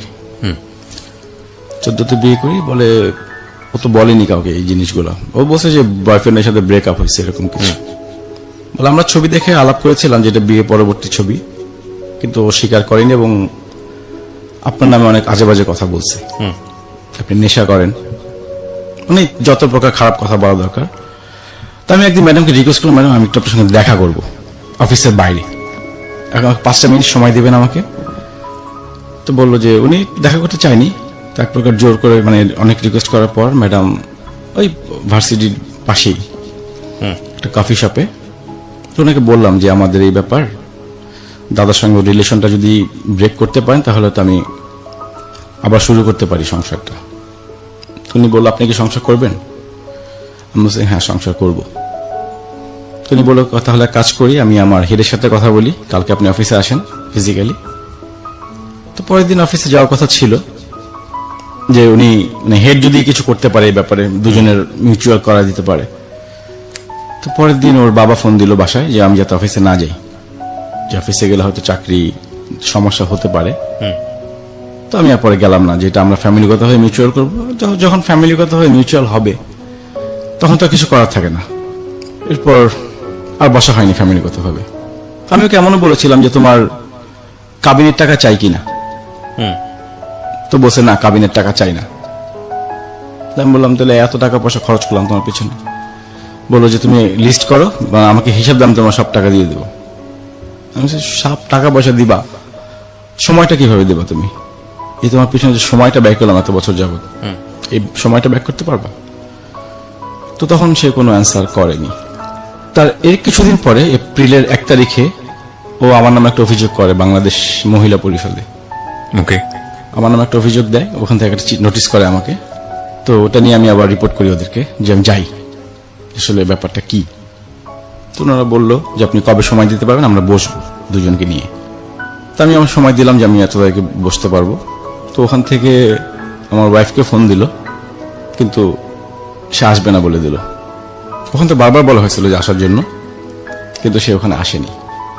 আমি চাইছিলাম যে অ্যাটলিস্ট যদি বসতে পারতাম তার সাথে আমি একটা মিউচুয়ালি যেতে পারতাম, কিন্তু সে আমার সঙ্গে দেখাই করেনি। Still now. আপনার বাবা কেন জানলো না এই পুরো ঘটনাটা বিয়ের বা আজকে আপনার আমার এত বাবা বছরের ঘটনা? একটু বয়স্ক, উনি প্রায় ওনার এইজ 90-র কাছাকাছি। উনি হয়তো অতটা এই ব্যাপারে ইয়ে করে না বা জানানো হয়নি কিছু। এবং বাবার পক্ষ থেকে আমার বোন ফোন দিয়েছিল ওর বাসায়, যে আমি আমার বাবার পক্ষ থেকে ফোন দিয়েছি এই ব্যাপারে। তো এই ব্যাপারে ওনারা খুব একটা ভালো বিহেভ করেননি ওই সময়। আমিও বাসায় বলেছিলাম অ্যাটলিস্ট বিয়ের ঘটনা যাতে বাসায় না বলো, যে ওনারা দেখতে আসুক, বাসায় আসুক, এসে দেখুক যাতে বিয়ে করেছি এই জিনিসটা যাতে না বলা হয়। আমার বাসা থেকে কখনো বলেনি জিনিসটা। ঠিক আছে, আপনি এবার আমাকে একটু বলেন যে আপনি কেন রেডিওতে এই গল্পটা বা আপনার জীবনের যে ঘটনাগুলো ঘটে গেছে আমার এগুলো বলছেন? আসার একটা কারণ হচ্ছে আজকে এই যে ইমেচুর বয়স, মানে মেয়েরা যে ভুলগুলো করে, এটা অনেকের জন্য শিক্ষণীয় জিনিসটা। এই ব্যাপারগুলো যাতে কেউ না করে বা ফ্যামিলির অমতে কেউ যাতে বিয়ে না না, করে। আপনি তো ম্যাচিউর বয়সে ভুল করেছেন। আমি ভুল করেছি ম্যাচুর বয়সে, সেটা আমার একটা ভুল, কিন্তু ইমেচুর যা তারাও যাতে ভুলটা না করে। এই ম্যাচিউর জায়গা থেকে ভুল হয়তো বা অ্যাকসেপ্টেবল ইন দ্য সেন্স যে ইম্যাচিউর তারা করতেই পারে, করতেই পারে। কিন্তু ম্যাচিউর জায়গা থেকে আপনি এটাকে কিভাবে আমি তো define করবেন? করেছি যে আমি তার প্রতি অনেস্ট, আমি তাকে বিয়ে করবই, এবং কন্ডিশন ছিল এটা কেউ জানবে না, কোনো ফ্যামিলি। তার মানে কি আমরা লেসনটা কোথায় দিব যে ভার্চুয়াল কোনো সম্পর্কের মধ্যে মানুষ জড়াবে না? ভার্চুয়াল সম্পর্ক আসলে ওগুলি আমি যতগুলো আপনাদের প্রোগ্রাম শুনেছি রেডিওতে সবগুলো তো নেগেটিভই পেয়েছেন? নেগেটিভ, পজিটিভ পাইনি কোথাও। না, এটা ট্রু, 99% ক্ষেত্রে নেগেটিভরাই আসে এখানে। 10 বছর পরে এসেও কিন্তু আমারটা নেগেটিভ হলো। হ্যাঁ, না দেখুন, পজিটিভ অনেক সম্পর্ক আছে যেটা হয়তো বা আমরা ভাবে এক্সপোজ করি না, কিন্তু আলটিমেটলি সম্পর্ক তৈরির রাস্তাটা হচ্ছে অনলাইন। সেটাকে আমি কেন নেগেটিভ দিতে যাব? দেখেন, অনলাইনে আপনার একটা সম্পর্ক হয়েছে, সেই সম্পর্কের জায়গা জুড়ে আপনি ওনার বাড়ি গিয়েছেন, আপনারা বিবাহ করেছেন, আপনি তার সঙ্গে সংসার করেছেন। এক রকমের সংসার করার পরে গিয়ে আপনি যেটা দেখলেন যে সে আপনার মনের মতো না, সে আপনার কাছ থেকে অনেক কিছু লুকোচ্ছে বা সে কোনো একটা জায়গায় বিপদগ্রস্ত। তো এই যে ব্যাপারটা, এখানে আপনি অনলাইনের দোষ কোথায় দিবেন? অনলাইনে দোষ এখন কিভাবে দেবো ব্যাপারটা, যে অনলাইনে অনেক কিছু বোঝা যায় না, আমরা আসলে অনেক কিছু দেখি না দূর থেকে। কেন, আপনি তো তার কাছাকাছি ছিলেন। কাছাকাছি ছিল, আমি বুঝতে পারিনি। হয়তো আমি তার ভার্সিটিতে যেতাম সপ্তাহে একদিন, বাকি দিন তার আমি তার ইয়ে সম্বন্ধে জানতাম না। কথা হতো, কোথায় যাচ্ছে না যাচ্ছে বলতো। আমার কেন জানি মনে হয়, উইথ ডিউ রেসপেক্ট, আপনি আমার কিছু বয়সের হলেও বড় হবেন, জি। আমার মনে হয় আপনার ভুল বোঝার জায়গাটা এখন পর্যন্ত ক্লিয়ার না, লজিক্যাল না। কেন দেখেন, আমি যে 100% কারেক্ট তা না, বাট আমার কাছে মনে হয়েছে এরকম। এই মেয়েটাকে আপনি কাছে পেয়েছেন, এই মেয়েটার সাথে আপনি সংসার করেছেন, আপনার একটা সার্টেন পিরিয়ড পর্যন্ত তার সাথে একসাথে চলেছেন। কোন সোর্সের মাধ্যমে গেছেন সেটা তখন মুখ্য হয়ে ওঠেনি, যখন আপনি এত দূর পর্যন্ত এগিয়েছেন। তার বাড়িতে গেছেন, তার সঙ্গে সংসার করেছেন, তাকে সারপ্রাইজ দিয়েছেন, একই সাথে লাইফ ট্রিট করেছেন, স্বামী স্ত্রীর মতো জীবনযাপন করেছেন, সবকিছু ঠিক আছে। তারপরে গিয়ে আপনি যে ভুলগুলো তার মধ্যে খুঁজে পেয়েছেন, সেখানে আপনি অনলাইনের দোষ কিভাবে দেবেন? অনলাইনের দোষ না, সেগুলো তার হ্যাবিটের দোষ বা নেচারের দোষ, যদি আপনার কথা সত্যি হয়ে থাকে। এক। আর 2 নম্বর যেটা, সেটা হচ্ছে যে ভুল করার জায়গাটা যদি আমি বলি, তাহলে তো আপনার সেন্সের জায়গায় আমি বলবো যে আমি অবশ্যই আপনাকে ছোট করছি না, বাট আমার কাছে মনে হচ্ছে এরকম যে আপনি ব্লাইন্ডলি ইমোশনাল। আমার কাছে মনে হয় কি, ইমোশন জিনিসটা হচ্ছে একটা তরল পদার্থের মতো, আর লজিকটা হচ্ছে একটা স্ট্রাকচার। লাইক তরল পদার্থকে যদি আপনি ধরতে চান, একটা স্ট্রাকচারের মধ্যে নিতে হবে, সেটা গ্লাসের মধ্যেই হোক বা একটা পাত্রের মধ্যেই হোক। তো ইমোশনটা একটা মারাত্মক শক্তিশালী জিনিস, কিন্তু ইমোশনটাই সবকিছু না। ইমোশনটাকে যদি আপনি কাজে লাগাতে চান, তাহলে অবশ্যই আপনাকে এরকম একটা পাত্রের মধ্যে ধারণ করতে হবে। পাত্রটা হচ্ছে লজিক। আমি যদি খুব সহজ ভাষায় বলি, ঠিক আছে, আপনার কথা। আপনার ক্ষেত্রে ইমোশন, ফুল অফ ইমোশনাল আপনি, কিন্তু কোনো পাত্র ছিল না, মানে লজিক ছিল না। যেমন ধরেন, আপনি যে বিয়েটা করলেন, এই বিয়েটা প্রথম পর্যায়ে বিয়েটা করা, আপনি মেয়েটাকে এতটাই ভালোবাসেন, আপনার কি নিজে থেকে বোঝা উচিত ছিল না যে আমি যে বিয়েটা করতে যাচ্ছি আমি রেডি কিনা? নাম্বার 1, আচ্ছা, মেন্টালি রেডি কিনা? আপনি সেটা করেননি, আপনি বিয়েটা করলেন। বিয়েটা করার পরে আপনি, এই মেয়েটা চাইলেও আপনার ওয়াইফের সঙ্গে কথা বলতে, আপনি তাকে দিয়ে দিলেন। আপনার কি সেকেন্ড টাইম এটা একটা বড় ধরনের ভুল হলো না, যে যেই মেয়েটা আপনার প্রতি এত ইমোশনাল হয়ে গেল বিয়ের পরে, সে আপনার ওয়াইফের কাছাকাছি যাওয়ার পরে আপনার জীবনে একটা ভয়ঙ্কর রকমের বিপদ ঘটে যেতে পারে? জি। এটা তো আপনি ম্যাচিউর ছিলেন বোঝা যায়, আমি বুঝিনি তখন যে আপনি এতটা- বোঝেননি। সেকেন্ড এতটা মিস্টেক। ভয়ঙ্কর হবে। একটা কথা হচ্ছে কি, আমাদের এক গুরুজন বলতো যে একটা ভুল ভুল, প্রথম ভুল ভুল, দ্বিতীয় ভুল ভুল, তৃতীয় ভুল আর ভুল না, এটা হচ্ছে অপরাধ। তো আপনার জায়গাটা আমি মনে করি একটা অপরাধের পর্যায়ে চলে গেছে। দেখেন, এরপরে থার্ড স্টেপ এসে আপনার ওয়াইফের কথা যদি আমি বলি, প্রথম স্ত্রী, তিনি আপনাকে সতর্ক করলেন কি, যে ঠিক আছে তুমি আর ওনার সঙ্গে কথাই বলো না, এই মেয়েটার আমি উইক পয়েন্ট বুঝতে পেরেছি। জি। আপনি তখনও শেষ করে দিতে পারতেন, আপনি সেটা না শেষ করে আপনি তার সঙ্গে লুকিয়ে হোক যেভাবে হোক কথা বলেছেন। এটার ফলাফল হচ্ছে 1 বছরের মধ্যে আপনার ফার্স্ট ওয়াইফের সঙ্গে আপনার ডিভোর্স। একটা সাজানো গোছানো সংসার সেটা তৈরি হলো যদি আপনি লজিক হিসেবে দেখেন এই মেয়েটার জন্য, যে মেয়েটা আপনাকে পাত্তা দিল না, আপনি সংসার করা শুরু করলেন, আবার এই মেয়েটাই সংসারটা ভেঙে দিচ্ছে। আপনি যতই তাকে ব্লাইন্ডলি লাভ করেন না কেন, এটা তো একটা সুস্থ মানুষের লক্ষণ না। না, সুস্থ মানুষের বলতে তখন তো আমার তারপর দিয়ে ছিল যে সুইসাইড কখন করে, সুইসাইড না করে যাতে, ব্যাপারটা ছিল এরকমই। সে প্রতিদিন আমাকে বলতো সে সুইসাইড করবে, বেড নিয়ে ঘুমাচ্ছে, রক কেটে দেবে। এবং আপনি তাকে তখনও দেখেননি। দেখেন কত ভয়ঙ্কর রকমের একটা ব্যাপার ইমোশন, একটা মানুষকে না দেখা মানুষের প্রতি কত ভয়ঙ্কর ইমোশন হতে পারে, কত পাওয়ার হতে পারে সেটা। যে মানুষটাকে সে দেখেনি এখন পর্যন্ত, সেই মানুষটার জন্য সে তার সাজানো গোছানো 1 বছরের সংসার সেটাকে বিসর্জন দিয়ে দিল। মানে আমি sorry to say too much emotional. এবং আপনার জায়গাটাই যে খুব এক্সট্রিম লেভেলে তা না, বাংলাদেশে এরকম অসংখ্য মানুষ আছে, অসংখ্য মানুষ আছে, পরিণতিটা ভালো হয় না। রেডিওতে বহুবার আমি গল্পগুলো নিয়ে এসেছি, বহু অ্যাঙ্গেল থেকে নিয়ে এসেছি, পরিণতি ভালো হয় না। কারণ আমরা যে আমাদের বাপদাদা থেকে দেখে এসেছি, বা আমাদের পরিবারের কথা যদি বলি, এত বছরের পর বছর তারা সংসার করেন কিভাবে, এত এত এত বাচ্চা কাচ্চা নিয়ে, সেভাবে সে অর্থে তাদেরকে আমরা বিনোদনের জায়গাতে আমরা দেখি তেমন একটা বিনোদিত হওয়ার কোনো সুযোগ নেই। এতগুলো বাচ্চা কাচ্চা সামলাচ্ছেন, তারপরে আবার বছরের পর বছর একটা মানুষের জন্য অপেক্ষা করে যাচ্ছেন, সংসার করছেন, রেসপেক্ট করছেন। তারা তো আমাদের মতো অতটা লিটারেটও না। আমি যদি ওই জেনারেশনের কাছে যাই, তাহলে তারা এত সুন্দর করে সংসার করেছেন কিভাবে? কখনো কি একটা জিনিস একটু চিন্তা করেছেন? অবাক লাগে জিনিসগুলো।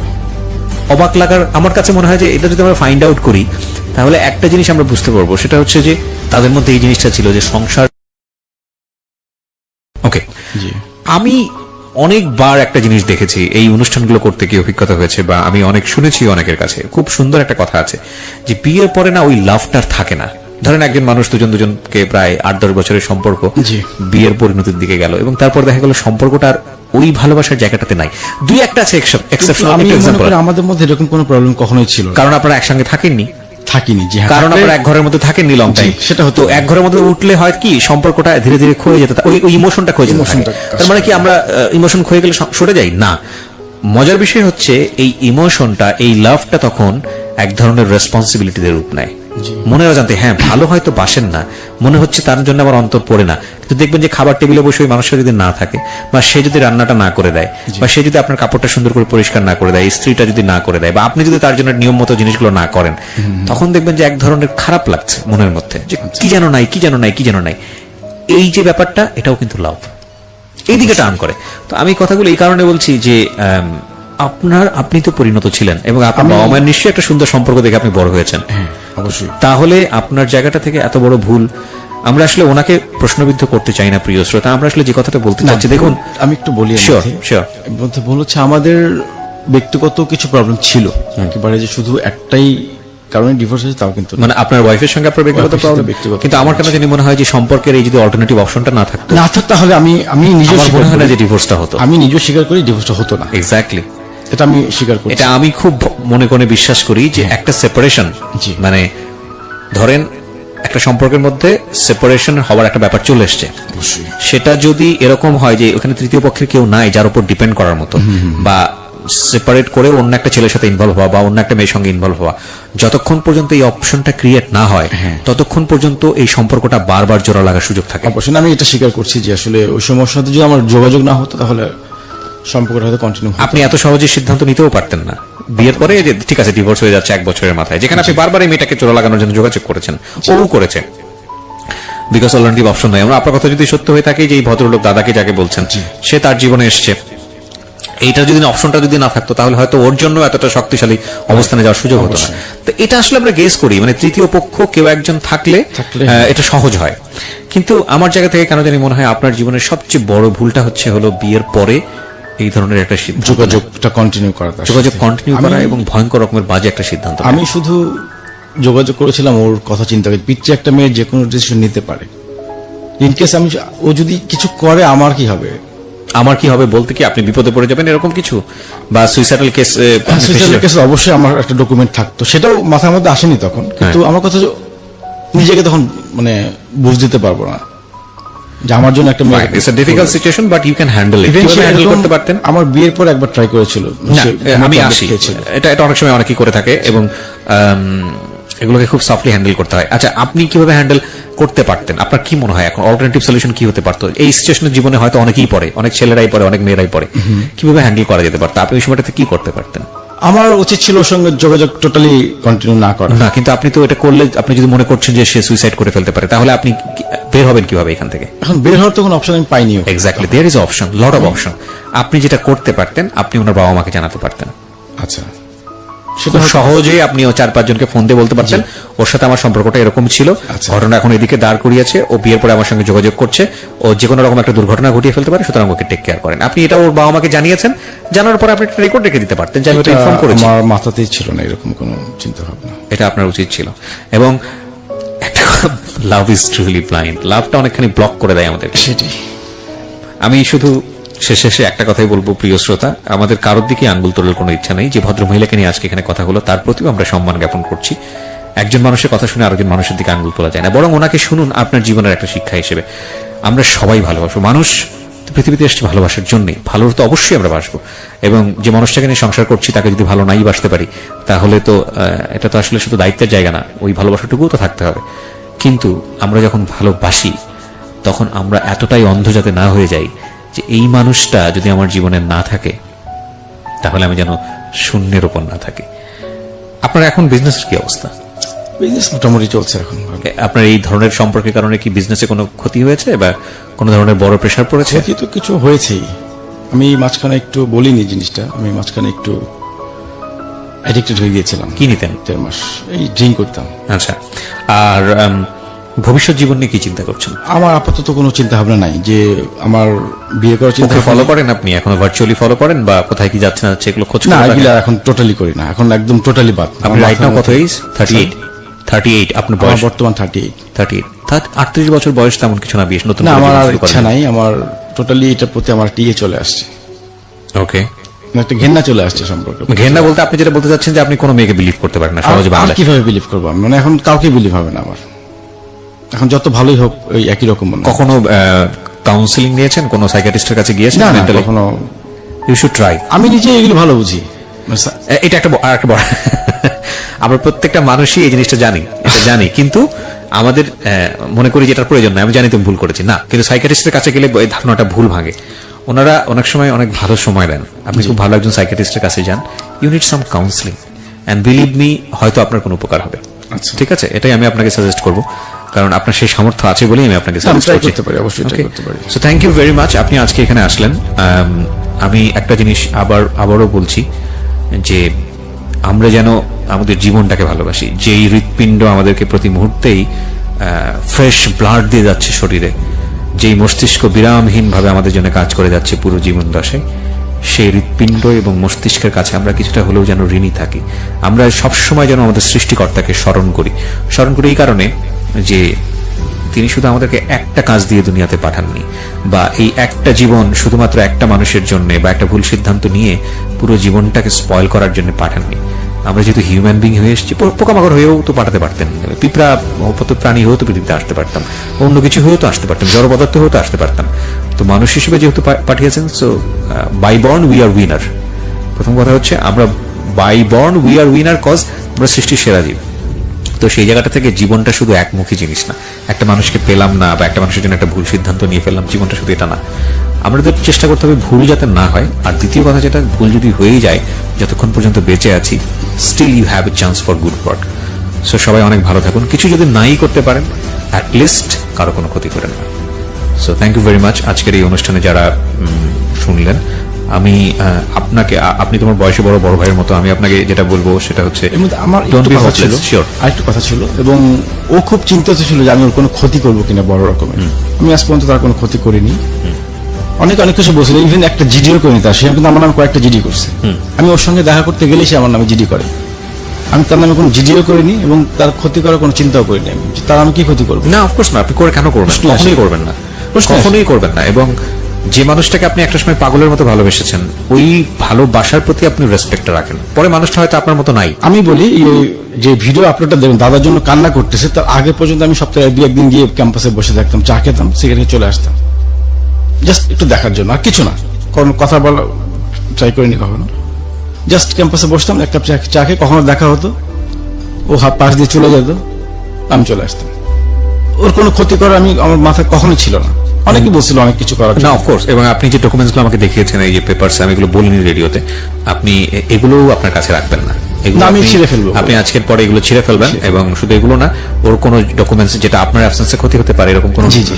ডকুমেন্টস আপনি আপনার ডিভাইস গুলো না, সব রাখবেন। ছবি টবি সব ডিলিট করে এবং যে ফেলছি। স্ক্রিনশটগুলো আপনি আমাকে দেখাতে চেয়েছেন, সেনসিটিভ বিষয়গুলো, ওগুলো আপনি রাখবেন না। না। আমি আপনাকে রিকোয়েস্ট করবো, কারণ জি। একটা জিনিস কি, ধরেন আপনি হয়তো কোনো কারণে আজকে হয়তো মারা গেলেন, সাপোজ, হ্যাঁ। আপনার ডিভাইস গুলো হয়তো অন্য কারো হাতে চলে গেল, বা এগুলো কিডন্যাপ হলো, বা এগুলো চিন্তাই হলো, পরবর্তীতে হয়তো তার একটা বড় ক্ষতি আমি হয়ে এগুলো গেল। শুধু ওর একটা ফ্রেন্ডকে পাঠিয়েছি, ওর যে বান্ধবী, ক্লোজ বান্ধবী, ওকে শুধু জানানোর জন্য, কিন্তু সেও কোনো রিপ্লাই দিচ্ছে না। আমরা খুব সফটলি না, যখন খুব বিপদগ্রস্ত হয়ে যাই, হ্যাঁ। যখন খুব হোপলেস হয়ে যাই, যখন কিছুই করার থাকে না, তখন আমরা চারদিকে হাত বাড়াই যে কেউ যদি আমার থেকে একটু সিম্প্যাথি দেখাতো। আপনি বেসিক্যালি যে কাজগুলো করেছেন সেগুলো আপনার সিম্প্যাথি পাওয়ার জন্য, যে ওর ফ্রেন্ড অন্তত আপনার পক্ষে কথা বলুক, কেউ অন্তত আপনাকে একটু কথা বলার জন্য, যে বিগ মিস্টেক কেন? হচ্ছে হলো, ফ্রেন্ড তো তারই, সেটা অবশ্যই অবশ্যই কথা তার বলবে friend। না। আমি বলিনি আমার পক্ষে কিছু করার জন্য, জাস্ট আমি একটু জানতে চাচ্ছিলাম যে একটু বোঝাও, একটু বোঝাও। একটা বান্ধবী যদি ওকে একটু বোঝাতো, আমার ধারণা সে ব্যাক করতো আমার লাইফ। আমার মনে হয় বেস্ট পলিসিটা এই সময় হচ্ছে চুপ করে যাওয়া, তাকে কিছু কথা বলে যে ঠিক আছে, আমি জানি তুমি এখন আর বুঝবা না, বা বিষয়টা এরকম আমি বলছি তাকে যে তুমি এখন ঘরের মধ্যে আছো, এখন যা কিছুই বলি তোমার ভালো লাগবে। হ্যাঁ, ভালো লাগবে না, ঠিক আছে, আমি স্টপ হয়ে যাচ্ছি, এখানে আমার কিছু করার নেই, যতই মুভ করবো আমি, তুমি তত তোমার খারাপ লাগবে, সো আমি বিং স্টপড আচ্ছা। Right now. তুমি যেটা করতে পারো, তুমি মুভ করো, মুভ করার পরে তোমার জন্য যদি মনে হয় যে না, you are doing mistake, you are Yes. Doing error, are you are doing wrong, whatever it is, তুমি যদি ফিরে আসতে চাও, আমি আছি তোমার জন্য। So thank you very much. শুনছেন মিস্টার ম্যাঙ্গো ক্যান্ডি প্রেজেন্টস জীবন গল্প। প্রত্যেকটা গল্পই আমাদের জন্য অনেক শিক্ষণ।